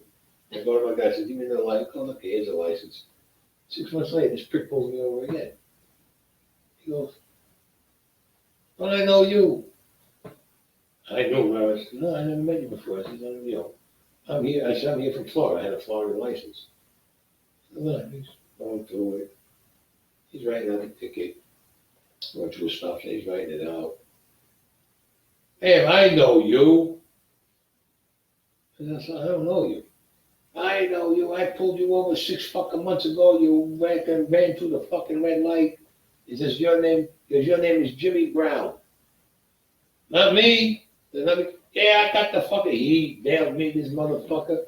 He said, I'm fucking pulling you in. Yeah, you motherfucker. He goes, you phony fucking licenses. Pulled me, he's got me in the 72nd precinct. And they told me the fucking case. I'm entitled to a call. He says, yeah. I call my cousin Mac up. He goes, where are you? I said, I'm in fucking jail. What the fuck you do? And this fucking fat cocksucker, I tell him, I said, no, I'm not small. But this fat cocksucker, he pulled me over 6 months ago, he pulled me over today. And he goes, I know what, it's all right. My cousin comes to the fucking precinct. He walks in, and I swear to God, I'm in the cage, like say the cage is right here on the wall, and the desk sergeant is here. He comes in with a suit on. One guy goes, counselor, can I help you? Counselor. Fucking guy's being forced to the fucking family. They call him, you look like a lawyer. I swear, another cop comes over and says, detective, can I help you? I'm fucking laughing. One guy thinks he's a lawyer, one guy thinks he's a detective. I said, they should only fucking know. So he asks for a detective that was there. The guy comes down, says, hey, Mac, what are you doing? I want to talk to you. He talks, the guy goes, come here, give me the keys. He goes, you always say, get the fuck out of here. And this fat company, the guy detective told me, shut the fuck up, I'll talk to you later. I walked in, the fucking guy pulled me up. He said, I went to the stop sign. I go, did you go to the stop sign? Halfway through, I said, not all the way. Halfway through. That's why I pulled you up. Yeah, okay. Then I wind up meeting this guy later on maybe about a year later. He came in with two guys that I know. And I looked at him, I wanted to cut his fucking heart out. Now, where were you? I was in a bar. Okay, I was in a bar in Bay Ridge. I was in Horse Vendors, it was called. okay. He comes in with two guys that I know. I got up, I used to have a switchblade. I opened up the fuck, I had on the side of my hand, this was like, copping over, I'll cut this motherfucker up. And they come, Anthony, guy comes over and says, Anthony, I want to talk to you. He goes, with that fucking knife right, I'll kill this mother. He goes, he's a cop. I said, fuck him. And then he's a 30 cop. He goes, listen, let me talk to you. Then he tells me the guy didn't know who you related, they didn't know this and that. He goes, but he's with us. He does what we want. He goes, I'm going to bring him over. He goes, maintain your fucking attitudes. All right. Guy was a lieutenant in the family at the time. I was still young. Comes over. The guy apologizes to me. It's okay. He goes, listen, I didn't know. Right? Forget about it. If you have any problem, says use my name. Gave me his card. And that's how I became friends with the guy. When I got to the point that I used to joke around with him, he used to tell me, because I was a big guy, and he used to tell me, how do you get fucking laid? He said, you go on top of your girlfriend or your wife and go, you fucking kill him. I said, let me ask you a question. He said, I said, when was the last time you seen your dick? I said, because you haven't seen that motherfucking thing in years. I said, how can you get fucking laid? You play English. And they go, if you go to fuck your wife, your stomach is in the way. I said, you got to be on top of your stomach like this. I said, you can't even bend them over and go in the doggy style. I said, what do you hold your fucking stomach up like this? I said, she can't sit on top of you. I said, because your stomach comes down to your fucking Hold the knees. stomach up and she does all the work. I said, if you pull your stomach up, you're going to smother yourself to death. I'm just gonna You're say fucking that. kidding me? I mean, this is how I got to know this guy. I was laughing with this guy. But it's the truth. There's no fucking way this guy could have got laid. You sound like my show. Huh? You sound like the show. But it's the truth. I mean, the rest of his body was normal, like normal legs, but his stomach came out like this. When he would sit down like this, his stomach was like over here. I said, Yep. I said, wow. I said, I feel sorry for the fucking girl that does you, man. Wow, she ain't for a fucking surprise or a big fucking problem. You gotta hold that stomach up. You got it. You have to. You have to. I don't give a fuck what you have to. Right, it's probably halfway to his knees. When he sat down, it came right here. Yeah, oh, there you go. And then when he got up, you see it come on. He says, how do you fucking sleep? I mean, you can't sleep on your back. You know, when I sleep on my side, sleep on your side. Definitely can't sleep on your stomach because you'd be rocking like this all fucking night long. Like a tears, like a, But what happened, he did lose weight though. He lost over 150 pounds. Wow. Because what happened, we were out one night, we were having dinner. He got a sharp pain in his head. He was grabbing his head. He got a sharp pain, so it went up the side of his head, and he turned white like fucking milk. And oh man, this motherfucker's gonna die. Called an ambulance. They took him. His blood pressure went through the fucking roof. I would have told him, no, he lucked out. He didn't have a stroke. Really? Doctor said he was lucky. By grace of God, he didn't have a stroke. Doctor told him, we gotta get the weight off. He dropped 150 pounds, I think, in about 7 months. Wow. He didn't eat that. This guy was living on soup, fucking salad, and fish. He looked like a totally different fucking person after he lost that weight. I said, listen, now you can get fucking late. You don't have to worry. Yep. I said, did you say hello? Say hello to your dick that you finally seen it again. Did he shake his hand? I told he must have definitely. Shake his hand more than 3 times. How do you hold it when you have to pee if you have that much there? How the fuck do I know? I don't know. No, but these are I don't questions even, that I ask on the show, like when I talk about. The only thing I can think of is either he stands over the bowl and picks his stomach up and lets it hang down, or he puts one hand up and grabs it with this. I don't know. yeah, that's about it. You just aim and hope that it goes in. Yeah, or either that or he's got to stand up and pee in the shower. That's what I can't understand it. I can't understand that. I said, thank God. How do you clean under all that? With a fucking hose, probably. You You gotta know? get like a garden hose. I'm sorry, there's gotta, like, if you. Yeah. You get one of those back stretchers. You know, you lay in it, you hook your, Oh, yeah, you yeah, tie your, you Oh, what do hook your what do feet they in, call that? the inversion table. Yes, that's. And then you go upside down. Now the stomach goes here. Like you said, you're gonna smother You're gonna yourself. smother yourself. So you got like a 20-second window that somebody can hose you down, and then you got to put you up again, take a few breaths, go back, hose you down some more. You know, 5 or 6 of It's those. easier to clean a fucking elephant. Yeah, right. It was easier to clean a fucking elephant. But he was funny, Benny. He was a funny guy. But when he lost that 150 pounds, and it was all in the front here, all that. When he lost that, he was totally different. Person. You wouldn't even recognize him. Really? Even his face got changed and everything. But thank God he lost it, but I tell you, boy, God forbid if he would have died, how the fuck did I close the coffin? Exactly. That's how I feel about my damn boobs. That's what we talked about on the show. Better to have too much than not have any, or not I have want them enough. lopped off. Huh? Oh, you're out of your fucking mind. We have this discussion on the show all the time. I'm done with them. Listen, if they're natural, you got nothing to worry about. They are. You got nothing to Unfortunately, worry, you got nothing to worry about. they got to go. There's too much. What are you gonna do? Send them to, you gotta go. What are you gonna do? Send them to the store to get a container of milk? They gotta go. The next one, she's gonna get them like, A reduction. reduction, and then she's gonna donate. All joking aside. I don't care. I want them gone. No, I'm just saying. It's gonna be an organ donation. Instead of somebody getting silicone, they're gonna get real ones. In fact, Hey, Tina, if you know anybody that needs extra for their boobs, let me know. She's gonna donate. Tina, reach out to Unusual Radio. Yeah, I always Be say, warned, I take the phone calls. I always say, better to have too much than not have enough. Well, Why not? what's gonna happen is that somebody wants to go from a B to a D cup. They need 2 new boobs. She's gonna donate one to that person. They'll cut it in half and add them, and then one to another one. And that should be a carpenter's dream, flat as a board. Exactly. I'll be happy then. She'll Just still give me be nipples, she'll I'm still be good. a C or a B plus. She was never a great student, but she's probably still a B plus. And I'm fucking certified by the government. That's crazy. Yeah, okay. Okay. Yeah, okay. Yeah, the prison system certified me as being a little off the wall. Yeah, they should hear this shit. They don't think I'm a fucking Boy Scout. So we got some more stuff here. Am I gonna sit in or what? Yes, you can sit in Okay. there. I know that I know you've been anxiously waiting. no one wants to see my face, but Of course they do. they do. Well, at Yes. least one person does. So. Tina must be laughing her ass off. Oh yeah, that's. Oh, it's Stephanie. They got She actually, the this last comment was, "This was just getting interesting." I mean, just getting interesting? Dean and Olga I figured Dean must be laughing. Olga must be turning red because Lena's there listening to this. And she'd probably say, Lena, don't listen, Lena, don't listen, Lena. She's putting her hands over her ears. Lena's the kid. Yeah, that's Because she's the one that said mom and dad are listening. yeah, that's Dean and Olga's daughter. Yeah, that's gonna be 21 in a couple of weeks.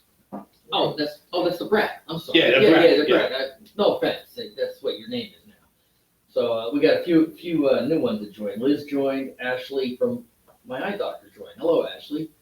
And Steve got back. Which Liz is this? My cousin Liz. No, it's a friend of mine. Known her okay. for years. You'd like her. She could be right here, right now. This is exactly her shtick, what we do. So, trick, but I bet he couldn't find it, Lisa, Nebraska. Justin Robert Huxley. What's up, Hux? He goes, Jimmy Oh. Brown. That's my manager. Okay. Okay. Oh, okay. You've talked to him, right? No. Did you get in touch with Faye and Wendy? They'd be hysterical over this. Hold on, hold on. I have something to say. Wait, let me come into view. You're in trouble, Hux. It's called a phone. Hit the numbers. I called twice, left 2 messages. You're on a shit list, Huxley. Hux, don't worry. I'm on that list every show. I take a beating, and I'm still sitting here, and nothing. Oh, wait. Nothing's. Do you want to hit him with this? Or should Nothing's I? wrong with No. it. No, he might kill me with it. Huxley. Hey, I could use it like this. Here, just, Lisa, this is for you. All of Anthony's friends, this is what I deal with. Every Every Monday, show. Wednesday, Friday. Sorry. Okay, continue. So, What you just did, Olga must have turned red and purple by now. Like, Lena, don't look, Lena, Lena, don't Oh, look, oh Lena. my God, eyes, ears, oh my God, oi. So, yeah, so Huxley's like Jimmy Brown, LOL. Don't make him pull out his vagina. I forgot about that. I'll pull that out a little later. Justin shared the stream, so okay. Can't turn in half, we're looking at the same thing almost. I don't get it. He said, Justin says halfway should be 50% discount on the ticket. I'm not sure. It's gotta be referring to Jimmy Brown and you with the ticket and, he is saying great interview. Oh, Tina's, laughing my ass off. Stop. Like, Hey, Tina, what do you think Dr. Hawk would think about this interview? And Dr. Reddy? They're good, Dr. Reddy is good. They're my doctor too, They're excellent. Joe said, like my dad used to say, more than a mouthful is a waste. This is the same guy that does not want you to get rid of your boobs. And has been stalking you since high school. He hasn't found it yet since high school. He must be fucking backwards. So, Joe lives in Florida. They went to high school together. Oh, Florida. What part of Florida are you in? Homosassa. Yeah. Who? Homosassa? Where the fuck is that near? It's on I think it's on Miami coast here. I mean, On like, Miami? like the East Coast, I think, not Miami. Yeah. I can look it up real quick. Oh, I never heard of that. There's a lot of areas in Florida I never heard of. Oh, there's a lot of areas. That's definitely one of them. Huck says, great interview, buddy. He also says, anyone keen to listen to Anthony's podcast? We had the first episode live. Thanks to Tanya and the team on UR 2019 for the chance to have Anthony on your show today. Hey, Hucks, we appreciate it too. We're having a blast. This is round two, and we could probably go till midnight as long as Anthony would stay. But I'm sure that's not gonna happen. No, but I can always come back. So that's no problem. Yeah, well, Tina said, she said, this just got interesting, and, where did it get? Okay.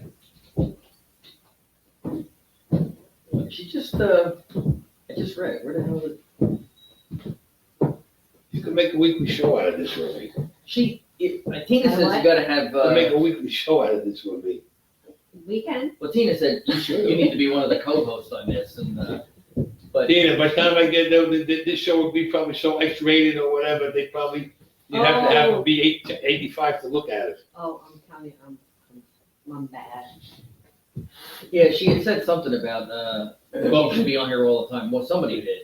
But Huxley was telling me. Stephanie did. So I'm sorry, Stephanie's the one that said, you guys need to have Anthony on again. Yeah, we'd love to do it. Oh, When he's yes. talking about my podcast, it just came out, Okay, and it's called The Enforcer, and it's on Spotify and iTunes right now. okay. The first one is on, it's like 14 episodes.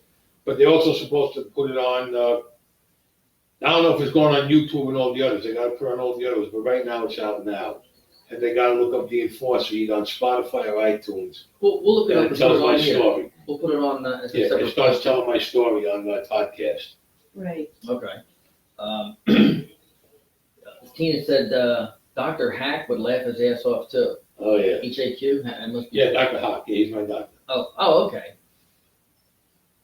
Yes, Anthony, we're still watching Mom is laughing her ass off. That Leah's, your brat, is telling you that. So Olga's still with us. That's good. Yeah, Olga's still We there. appreciate it. Yes. You know, Lena, how red is she? Give us an idea. Like red like the Solo Cups, or is she not quite at that level yet? Yeah. Oh, Joe said he's right by the Gulf of Mexico. I had the wrong side. Okay. So it's on the other side. So that's funny. So, Lisa in Nebraska says, Charlene wants to see that face. Who? Isn't that the one that Tina said, did you tell us about Charlene? Wasn't it Charlene? Yeah, but she lives in New York. She don't live in Nebraska. No, I know. No, she's just playing off the comment from earlier. I Oh. think Lisa will do that. She's one of our Regulars. better listeners, regulars, yeah. So she's basically bringing up that. No, she's on, listen to me, Charlene's on a cruise to nowhere. Trust me when I tell you. Yeah, and she's got her own paddles, which don't even exist. Yeah. Right. Nice woman, but she's on a cruise to nowhere. Like I said, she's on a trip with no luggage. Yeah, so, hold the book up again. It's a great title, too, When the Bullet Hits the Bone. You know how I got that too, right? How I got that, right? Thurgood. Who? No, that's not Oh, the George Twilight Orwell. Zone. When a bullet hits the bone. Twilight. Oh, I'm sorry. Twilight Zone. Yes, I'm Golden sorry. Era. Yeah, Golden that's it, Era, that's Golden it. Era. But yes. now, there's a reason why I gave it that time. Because I got shot right here. Really? Yeah, I got the bullet already. Really? Yeah. Right, you can put your finger right in the indention. And part of the bullet's up in here. No, it's still in, part of it's still in you? I was still up in here. And there's the whole radius. Put your finger right in the bullet hole. Oh, I got shot outside my cousin Matt's house. sorry, folks, don't Oh, mean I to see be that. showing you my butt. Okay, yeah. I got shot. What happened? That was, You saw it here first on Unusual Radio, and I just put my finger in Anthony's hole. bullet hole. And I'm still number one. Look, she always tells me I'm number one all the time. I'm number Yeah. one. It's in the book how I got shot. I got shot. It was over the one we were doing Saturday Night Fever. Somebody tried to rob it from me. Right. Because the guy, Philip Esco, worked for Paramount Pictures. He was my friend. And there was a whole big thing. I had to go to Florida. And the guy I knew, Charlie Rusnick, he had a club up in Bay Ridge, up near 7th Avenue and 8th Avenue called the 802 Club. Beautiful place, big place. I brought Philip up there. When he seen the place, he fell in love with it. It was huge. He said he wanted to do a movie Saturday Night Fever with John Travolta there. Every club in Bay Ridge was looking to get it. I got it, Phil. So there was a beef with me and the guy. Like I said, you read it all in the book.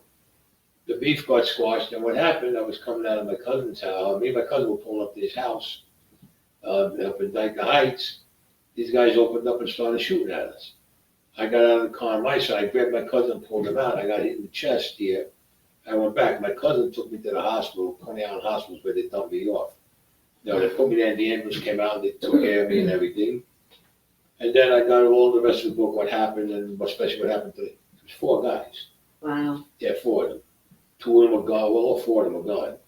2 got killed up in Connecticut and in not Norwalk, I think it was New Haven, and 2 got killed in Brooklyn. Wow. Don't bother me, man. I wasn't around. Can't put a finger on me for that shit. Yep. Nobody knows who didn't kill him, but the 4 guys wind up dying. Then I had to see the guy who started. So I had to go see his father. I must assure him that I wasn't going to kill his son. But anyway, when I heard the song Twilight, I was thinking about a name for the book. Now I knew the song by Golden Earring. Right. But when I heard the song Twilight Zone, and I said when the bullet hits the bone, I said that's the title for the Yep. book. Because when the bullet broke inside of me, part of it went right up in here.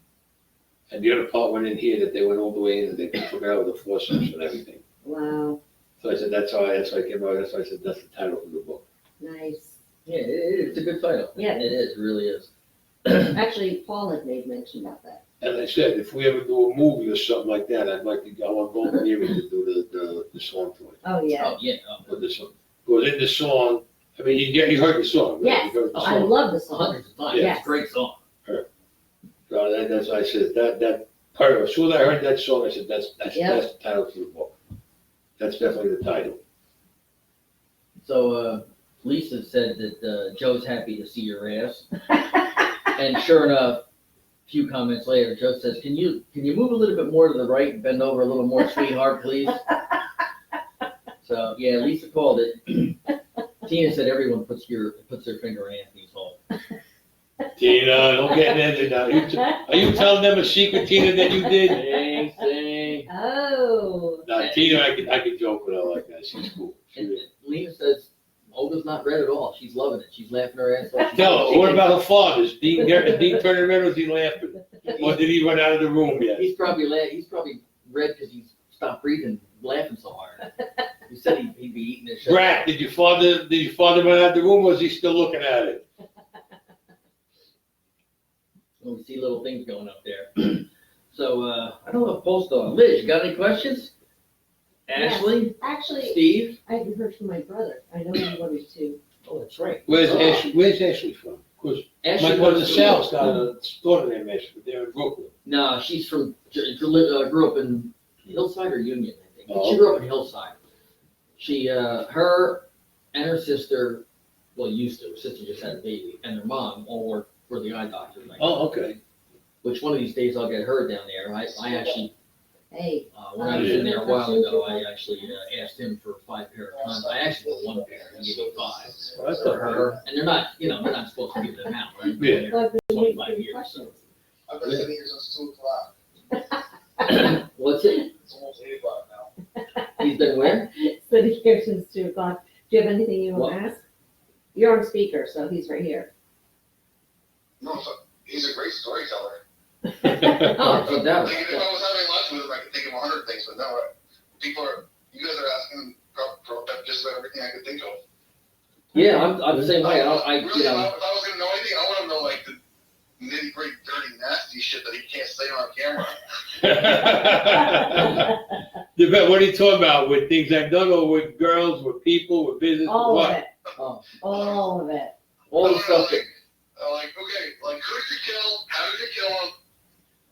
Yeah, the kind of stuff. I never said I killed anybody. Because there's no statute of limitations on murder. No he shit. never I killed never nobody. said I killed anybody. He ain't never not killed nobody. I never said I killed anybody. There was like Yeah, 5 yeah. negatives in that statement, Okay, so you so- figure out. I can't help it if somebody dropped a gun and somebody got shot 6 or 7 times. He's breaking up. I can't hear what he's saying. He said he can't help it if the gun dropped and somebody got shot 6 or 7 times. And so, Tom, if It you, was an accident, goddammit. That's what happens with those automatic guns, with those automatics.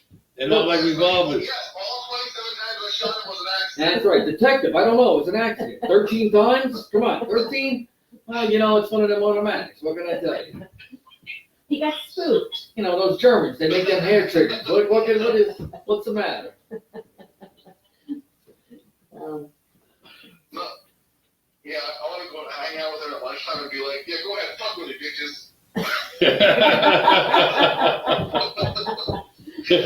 well, the Right. next, Problem is, Tom, if you get all these stories, we're gonna have to say our goodbyes, because, you know, you might disappear. That's right.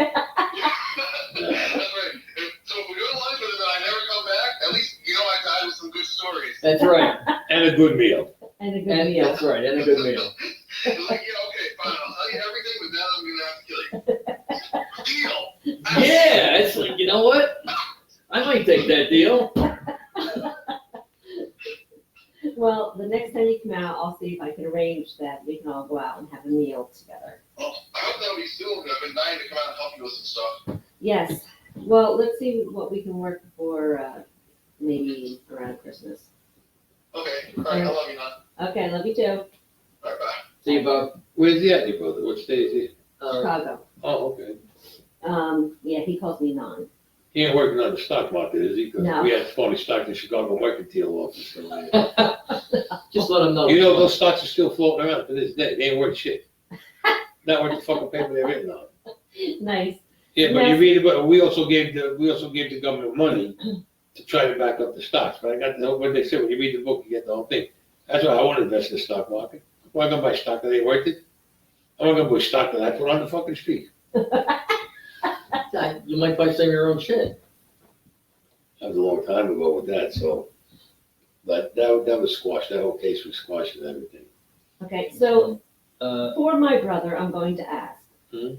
what is the You- raunchiest thing that you've done with a woman? Because that'll make my brother happy because he's sick and twisted. like his sister and her co-host. Yeah, don't, you were about to say it, I know, so I give you props for Truthfully, that.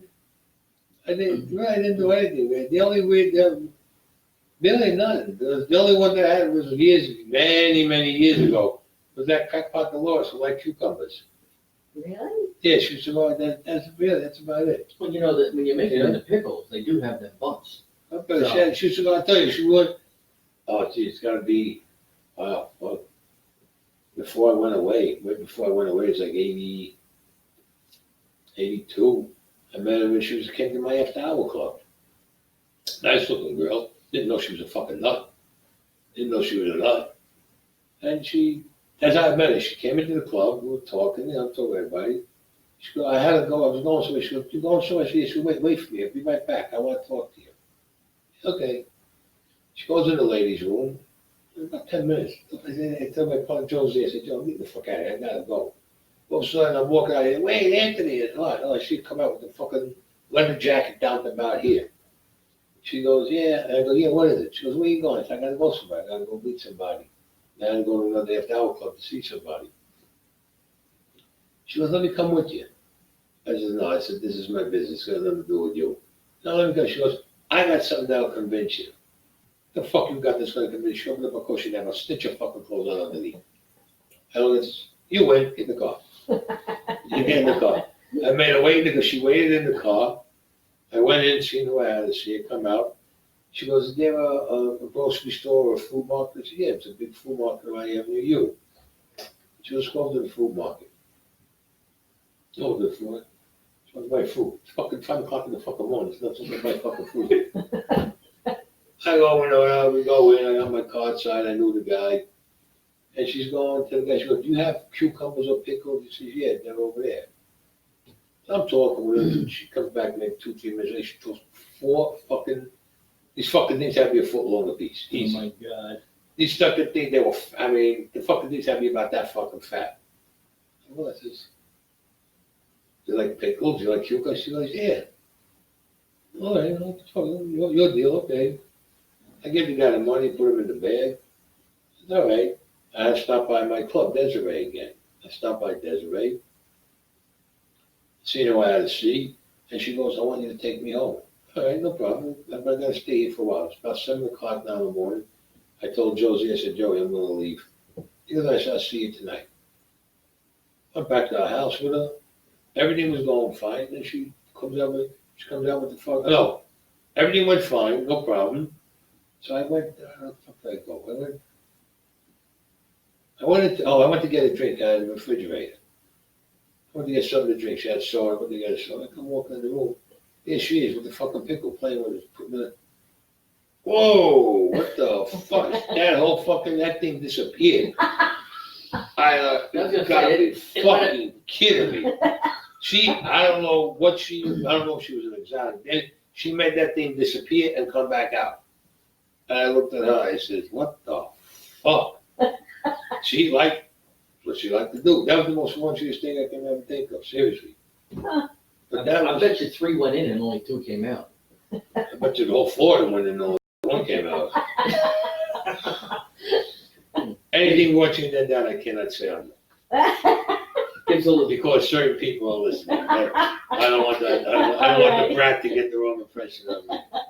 No, not this whole. My mother definitely covered her ears for this one. I can tell you that now. Yeah, no, she won't have the wrong impression after this entire evening. There's no. Yeah, no kidding. So yeah, I guess you know. But I met all types of fucking cuckoo clocks. When I had the place on 5th Avenue and 57th Street, the Green Isle. My friend Jimmy Boyle had the place. His father came here from Ireland and he bought the building. There was 2 families above it, 7 rooms and 7 rooms. Then he had the barn he made the Green Isle. Jimmy had a guy to protect him. He already had a guy to protect him. But Phil said, Anthony, you know, sometimes he gets in touch with the guy. It's hard to get in touch with him. He goes, I want to give you a piece of the place. My son could always come. I said, of course, me and Jimmy knew each other. Me and Jimmy always got along. Oh, he had my back. I always had his back. He died in, I think it was 2016. He passed away. And his brother died a year later. His brother Michael died a year later. Me and Jimmy had a saying, if there's one in the crowd, it'll find us. Let me fucking tell you, this fucking club we had, I mean, we had one girl in there, Sleepy Fred. She had narcolepsy. I didn't know. So me and Franny are talking. Well, yeah, can you give me a... Yeah, Fran, all right, I'm going the same way. I'm going back downtown. I take her downtown.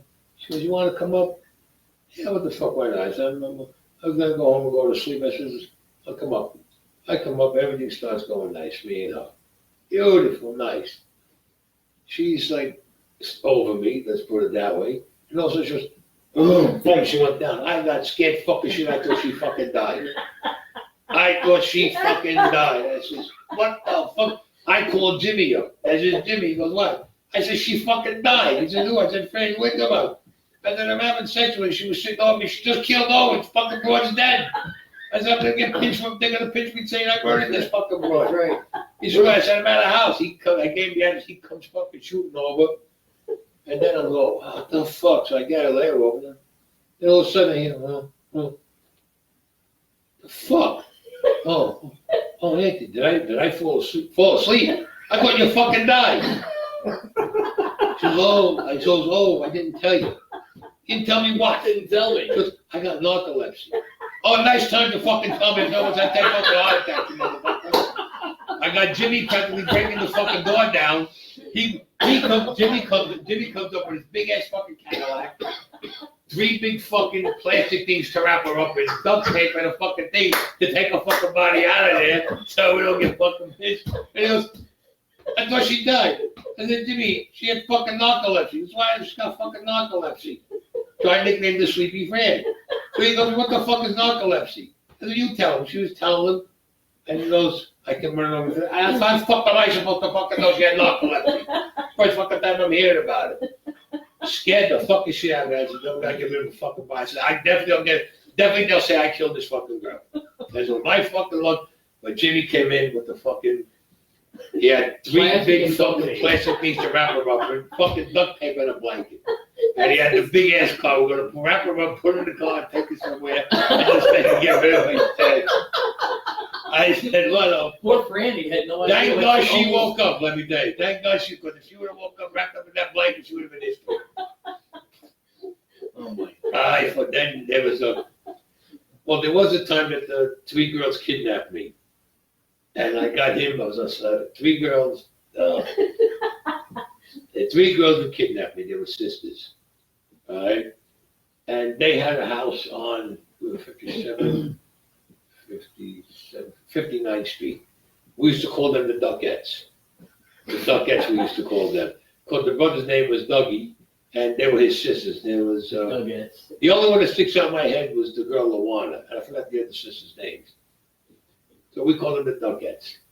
So Tina, No. research this. Get us the other. I don't know what the fuck happened. I was out drinking in my club, and I wound up going to their house. I walked over to their house. I woke up, I'm handcuffed to the fucking bed. I ain't got a stitch of motherfucking clothes on. I'm handcuffed to the bed. I don't remember a fucking thing. So Lawana comes in. Oh, hi, Anthony. Hi. The fuck is this? Oh, don't worry. You're staying with us. Where's my clothes? They took my fucking clothes, but they had a plastic bag like this. There was my wallet, my change, my rings, my all in a nice little bag, all sealed up. No fucking shoes, no fucking socks, no underwear, no shirt, no. And I want you to know this is the fucking wintertime. No, nothing. I'm in the basement of the fucking house. I wish Jimmy was alive. He'd tell you the story. It's even funnier. There's a couple of guys who do remember the story. Anybody from the Green Owl remembers the story about me with the Duckettes when they kidnapped me? Uncle Vinny, if you're there, you should call in. So now I'm saying, I gotta get the fuck out of here. It's fucking doing it fucking nuts. And they're coming in one at a time. I mean, I'm not a fucking machine, but you know, give me a fucking break over here. And they got me one handcuffed and one to the fucking bed. I said, this is fucking ridiculous. Now I'm in the basement. Now they had a finished basement. All right? The way the house was when you went in, you walked in, there was your living room, dining room, whatever. Bedrooms were upstairs, and then you had an apartment upstairs, there was a big stoop. And then there was the basement that was all finished. I'm in there saying, how the fuck am I gonna get out of this fucking place? So now I'm looking around, I see the phone. I'm trying to get to the fucking phone. I'm practically moving the fucking bed to get to the phone. So I got to the phone, there, wherever the fuck they were upstairs. I call up, I get Jimmy. I said, Jimmy, I got a problem. He goes, what happened? I said, you remember the Duckettes? He says, yeah, they kidnapped me. They got me chained to the heck up to the fucking bed. They took all my fucking clothes, but they left all my stuff. He's laughing on the phone. I said, this ain't funny, Jimmy. This ain't fucking funny. I want to get the fuck out of here. I gotta go home. I got appointments today. This ain't funny. He's busy laughing. What do you want me to do? I said, listen, I'm going to call you back. Pull up with the car. I'm going to come out of the house. I said, well, listen to me. You got a blanket? He says, well, I said, I ain't got no fucking clothes. I said, I've got to stitch your fucking clothes. I don't know where all my fucking clothes went. He's laughing. He goes, all right. And he's in hysterics on the phone. So now I'm looking, I said, oh, there's my glasses. Okay. Oh, shit, there's my shoes. Good, maybe I found them. No clothes. Not even fucking socks. The bed had one of them 4-poster beds. I'm fucking hitting this thing in it. I almost broke my fucking wrist. I cracked the fucking post. Now you heard crack, and I went, I'm with the way he don't come, but these fucking boys are fucking nuts. I'm pulling it out, I get it out. I said, okay, I got it. I get up, no blankets, nothing to cover myself with. I say, oh boy, this is gonna look fucking good. I call up, I say, Jimmy, come outside the house. I'll call you in 3-4 minutes, then you're outside the house. Keep the fucking motor running in the car. It was all right. It's a Sunday morning. Sunday morning now, okay? I call him back, he goes, I'm outside, the motor's running. I said, stay behind that roof, please. He goes, no, don't worry. I walk up the steps, and I hear people talking, so I'm on the first floor. I can't go out the front door, like, the entrance is on the side of the stoop. I go up the next flight of steps, and then you had a door, and then two doors, and then the stoop. I go up the stairs, nice. I open up the first door, I hear, get him, he's escaping. I open that fucking door. I come running down them fucking stairs, stark fucking naked, a bag in this hand, my glasses on, the shoes in this hand. What do I run into? 20 old fucking ladies going to fucking church. I knew. I started I their knew that fucking was gonna hearts be- like this. Everybody's looking at me. I jumped down. Jimmy's laughing. He's in fucking hysterics now. I'm up. This ain't funny, motherfucker. And it's cold. It's fucking cold. It's like fucking 35 fucking degrees, you motherfucker. It's cold out here. I get in the car, and he's got the. I was fucking. I got the fucking blanket. I wrapped the blanket around me. I said, "Take me to my father's house." He probably couldn't drive for 5 minutes. He was in his. I said, "Get the." I said, "These fucking broads." I said, "Jimmy, they're coming. They were on the top of the stoop. Get me." I said, "Jimmy, get the fuck out of here. They'll take you inside of me. You won't nobody will see us for fucking years." I He can drives only me call down. you. You can only call me. No one will know He me here. drives me to my father's house. Now you gotta picture this. I got the fucking blanket, I tied it around my neck, and I got it wrapped around me. So now I put my shoes on, and I'm carrying my bag with all my stuff, and I got my glasses. He's in the steps, he goes, "Oh, wait till you get in." I got the keys. Who comes? Before I put the key in the door, my father comes out. My father looks at me and goes, "What the fuck were you doing?" He goes. I said, "Don't even ask." Jimmy's in hysterics. He goes, "He just broke out." My father goes, "He broke out of what?" He goes, "They kidnapped him." He goes, "Who the fuck kidnapped him?" He goes, "These three broads." My father's laughing. Now I go walking in the house. I got the blanket on me. Who do I see standing there? My mother. His mother. Of course. My mother looked at me. She goes like this. "I don't want to know nothing. Go upstairs, take your shower, whatever the fuck you gotta do, change your clothes and put your clothes on and come downstairs." Okay, I went upstairs, took a shower, put my clothes on. My mother just looked at me. My Uncle Sal came over the house with my Aunt Mary. My father's telling him what happened. My Uncle Sal starts fucking laughing. My Aunt Mary starts, that's my godmother and my god, they start fucking laughing. So my Uncle Sal says, "What happened?" I says, "Come here, let me tell you the story." So I told him the story. He was in hysterics around. He couldn't stop laughing.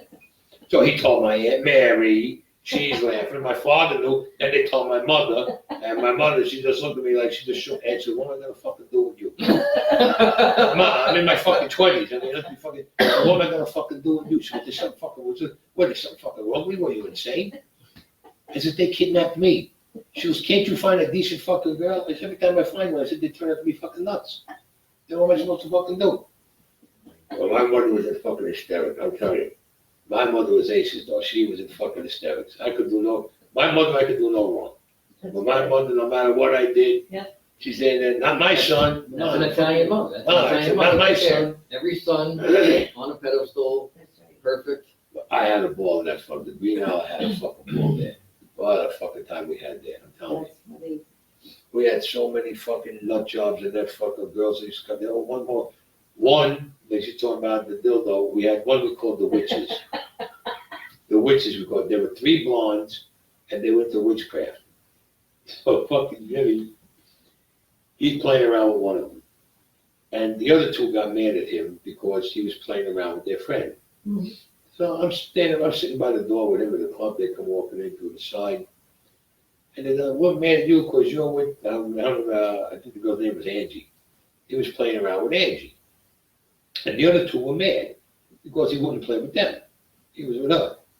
So he says, "What are you going to do, beat me up?" They pulled out fucking rubber dildos. And you think I like what you mean? Because they were strippers and they started beating them with these fucking the things were around a foot and a half fucking long. I said, I should count my blessings. I said, "If there's one," and he said, "If there's one in the crowd, it will definitely find us." There was no fucking doubt about that, man. That's awesome. Well, yeah, then you had the Candy, this girl Candy, the one with the false teeth. Oh, Lord. Candy, she's still around. The girls are fucking totally insane. Totally fucking insane.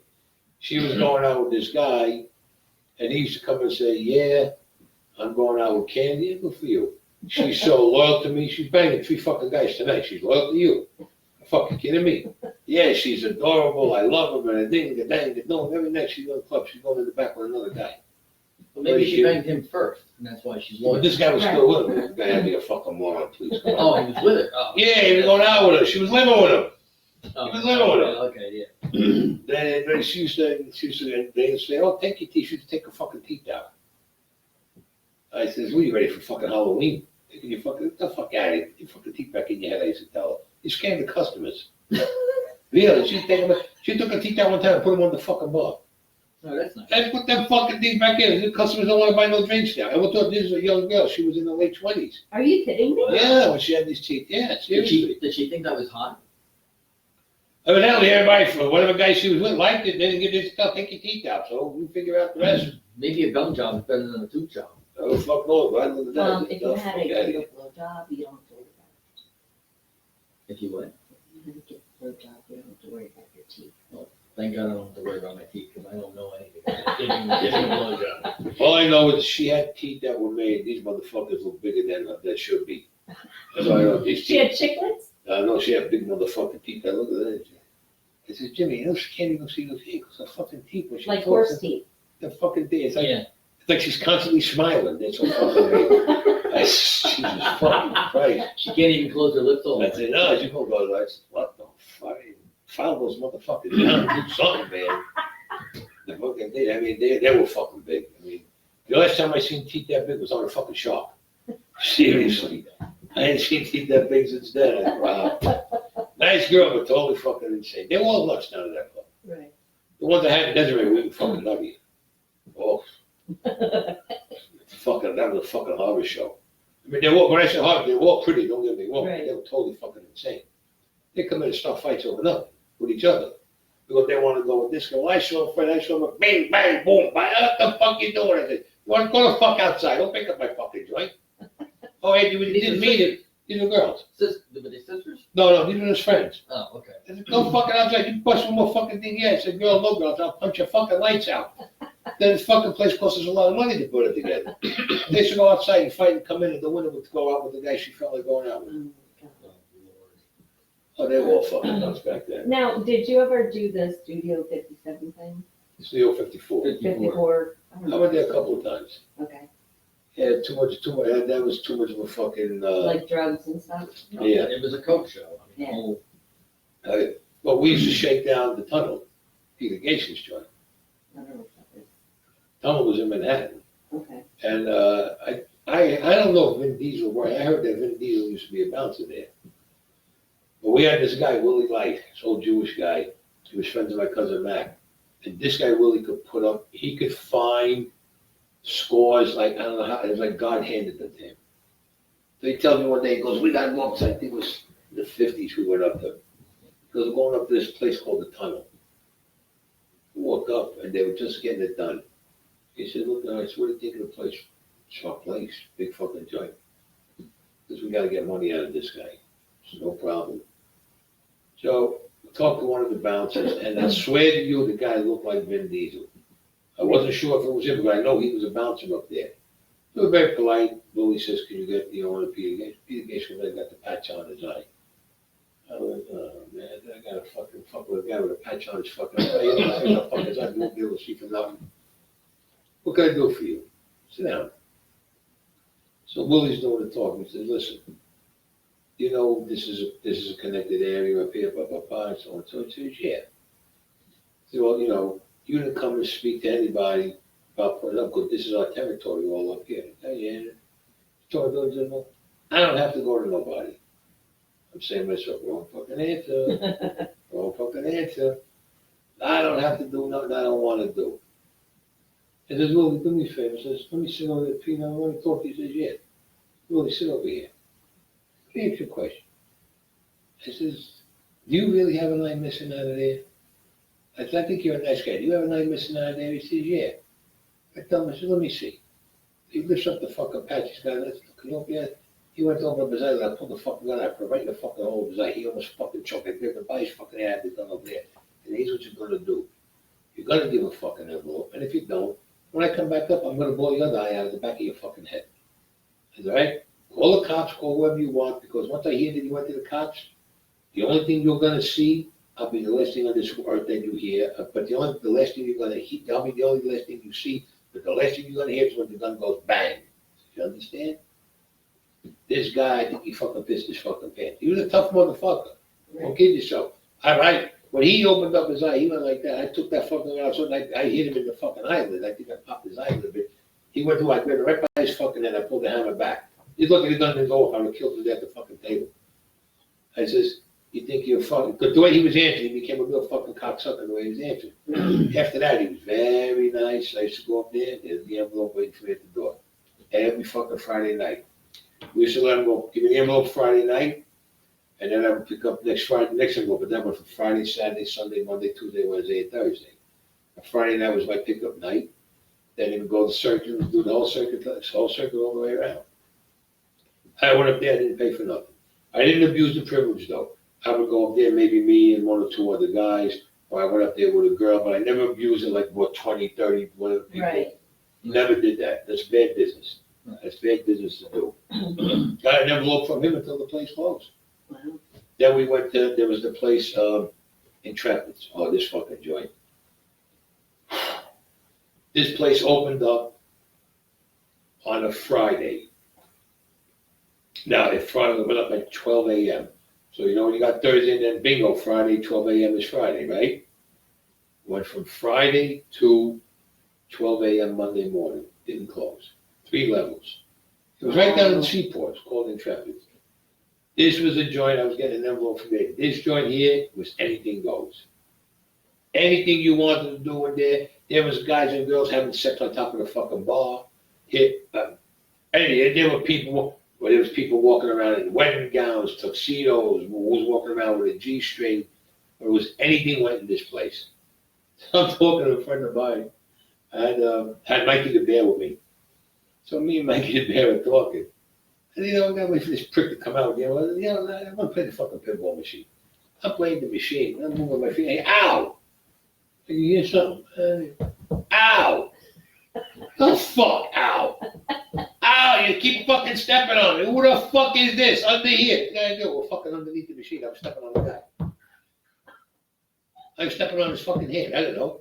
Who the fuck thought that the guys and the girls are having sex underneath the fucking machine? Oh, I'm sorry. You motherfucker, I hit him again. I said, you made me lose again. I smashed out of his fucking head. The guy got up to scream. He hit his head on the back of the fucking machine. Then I'm at the bar, and there's a girl. She's on top of the bar. She takes her clothes off. I said, oh, there we go. And then the guy gets on the bar. I said, I'm moving away from the bar. I don't want to see this fucking shit. I don't really need this. They're having sex on top of the bar. People are walking up to the bar like this. If there was nothing going on, ordering drinks, and the guy's handing them the drinks over to two of them. Like it was nothing. This place, we used to get them all about it. The place lasted a long time. Long fucking time it lasted. But the place was like anything went. I don't care. You want the 2, 3, 4 people at a time, this, that, anything went in this place. 3 floors this was. This guy made a fortune. We went there. This guy had to pull, truthfully, a night. Easy, he had to do 40, 50,000 a night. Wow. A night. And I'm Wow. telling you. And he only opened up from 12 a.m. Friday to 12 a.m. Monday. So you count Friday, Saturday, and Sunday. He was good. Truthfully, I'd say at least 40, 50,000 a night in his pocket. Not mentioning everything else and the admission and everything. That's just over liquor sales. This guy had to get a thing of liquor in every fucking week. Full load of liquor every week. He ran out of everything. Liquor, wine, beer. Always had to go in there. Ice, everything. Guy was making a fortune over there. Great. It was down by the seaport. It's called Intrepid's. Place made a lot of money. He's getting ready to read. I guess you have more comments. Yeah, back when I was asking Lena how, Dad was doing or whatever, he said he's good. He's heard these stories already. Not all of them. Lisa asked me not to sing. That's a regular stick. I sing at the end of the show. Not tonight, no. Tina, oh, here we go. Earmuffs. What are you guys, Stephanie and Tina, you now know Lisa? What are you guys talking among yourself? What the fuck? Don't sing, and you guys are like, oh shit, got the earmuffs. Holy mackerel. Had a girl, Tina.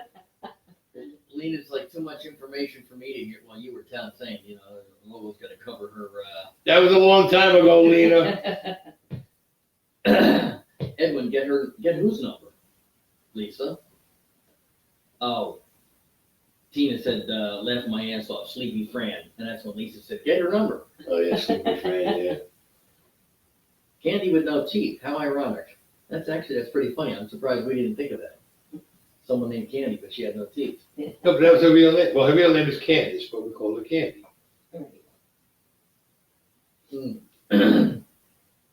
We got here. Steph, Ann's talking about his love stories again. Oh, wait a minute. No, that actually, what happened here? No, it's like some of the old comments came up. No, anyway, I guess that's about it. It was just a bunch of, comments just resort Yeah. themselves. Oh, where Paul went. Paul must have got off. Yeah. You know, especially if he's with his lady friend, he might have got off. They probably got excited listening. Yeah, Wanted me to say more information than she needed. yeah. That was a long time ago, Lena. That's when I was young and foolish. Now I'm old and crazy. Same That's even difference. better. Okay, see, actually, you're right, it is even better. Yes. Uh, All right, now is there anything else you'd like to say to everyone before we sign off? Me? You, him? I'll just sing. No, you're not gonna sing tonight. Come on. No. Neither does it. The book is called When the Bullet Hits the Bone. Yes, hold up the book. And you can get that, we can get that, and then all the major internet stores and on all major stores. Bring closer. And the podcast, which is called The Enforcer. And Which- it's on, No, I was gonna say which we're gonna post all where Yeah. the podcast. right now it's called The Enforcer, and it's on Spotify and it's on iTunes. Yes. And we're gonna have it on other venues also. We're gonna have The Enforcer on other other internet sites. We're gonna have it on, yeah. Yes. We're gonna put it up yet. Yes. And hopefully you'll come back and join us. Yeah, and in this Sunday's New York Post, Yes. it should be in this Sunday's New York Post, they're doing a feature article on me, a feature spread, should be about a page or 2 pages on me and my book. That's It'll right. be in this Sunday's, the way it looks now, it'll be in this Sunday's Post. Unless if they have a real big news week, then it'll get postponed until next week, but it will be in the Sunday Post. Should definitely be in the Sunday. Post, Yes. so, Yeah. I guess. So make sure you get your copy. Yes, get a copy of the book, I'll grab, I think the Acme sells them. Yeah. Probably the Krauses, I'll go to Krauses. It's still up here in Jersey? Yeah. Yeah, like the Acme, like the Really? Post, the Times, yeah. Well, I yeah. know that's- Oh, yeah. A lot of New York papers. Oh, good. yeah.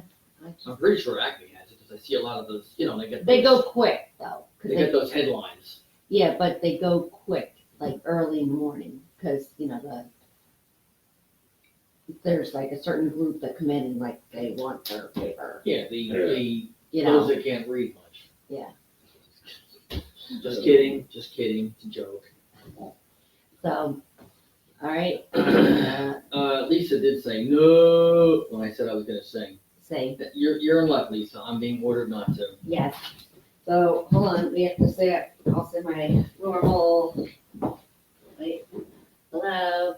Okay, so everyone, thank you so much for joining us, and thank you Thank you to to Anthony. My pleasure. It was awesome. Yes, and get the book, When the Bullet Hits the Bone.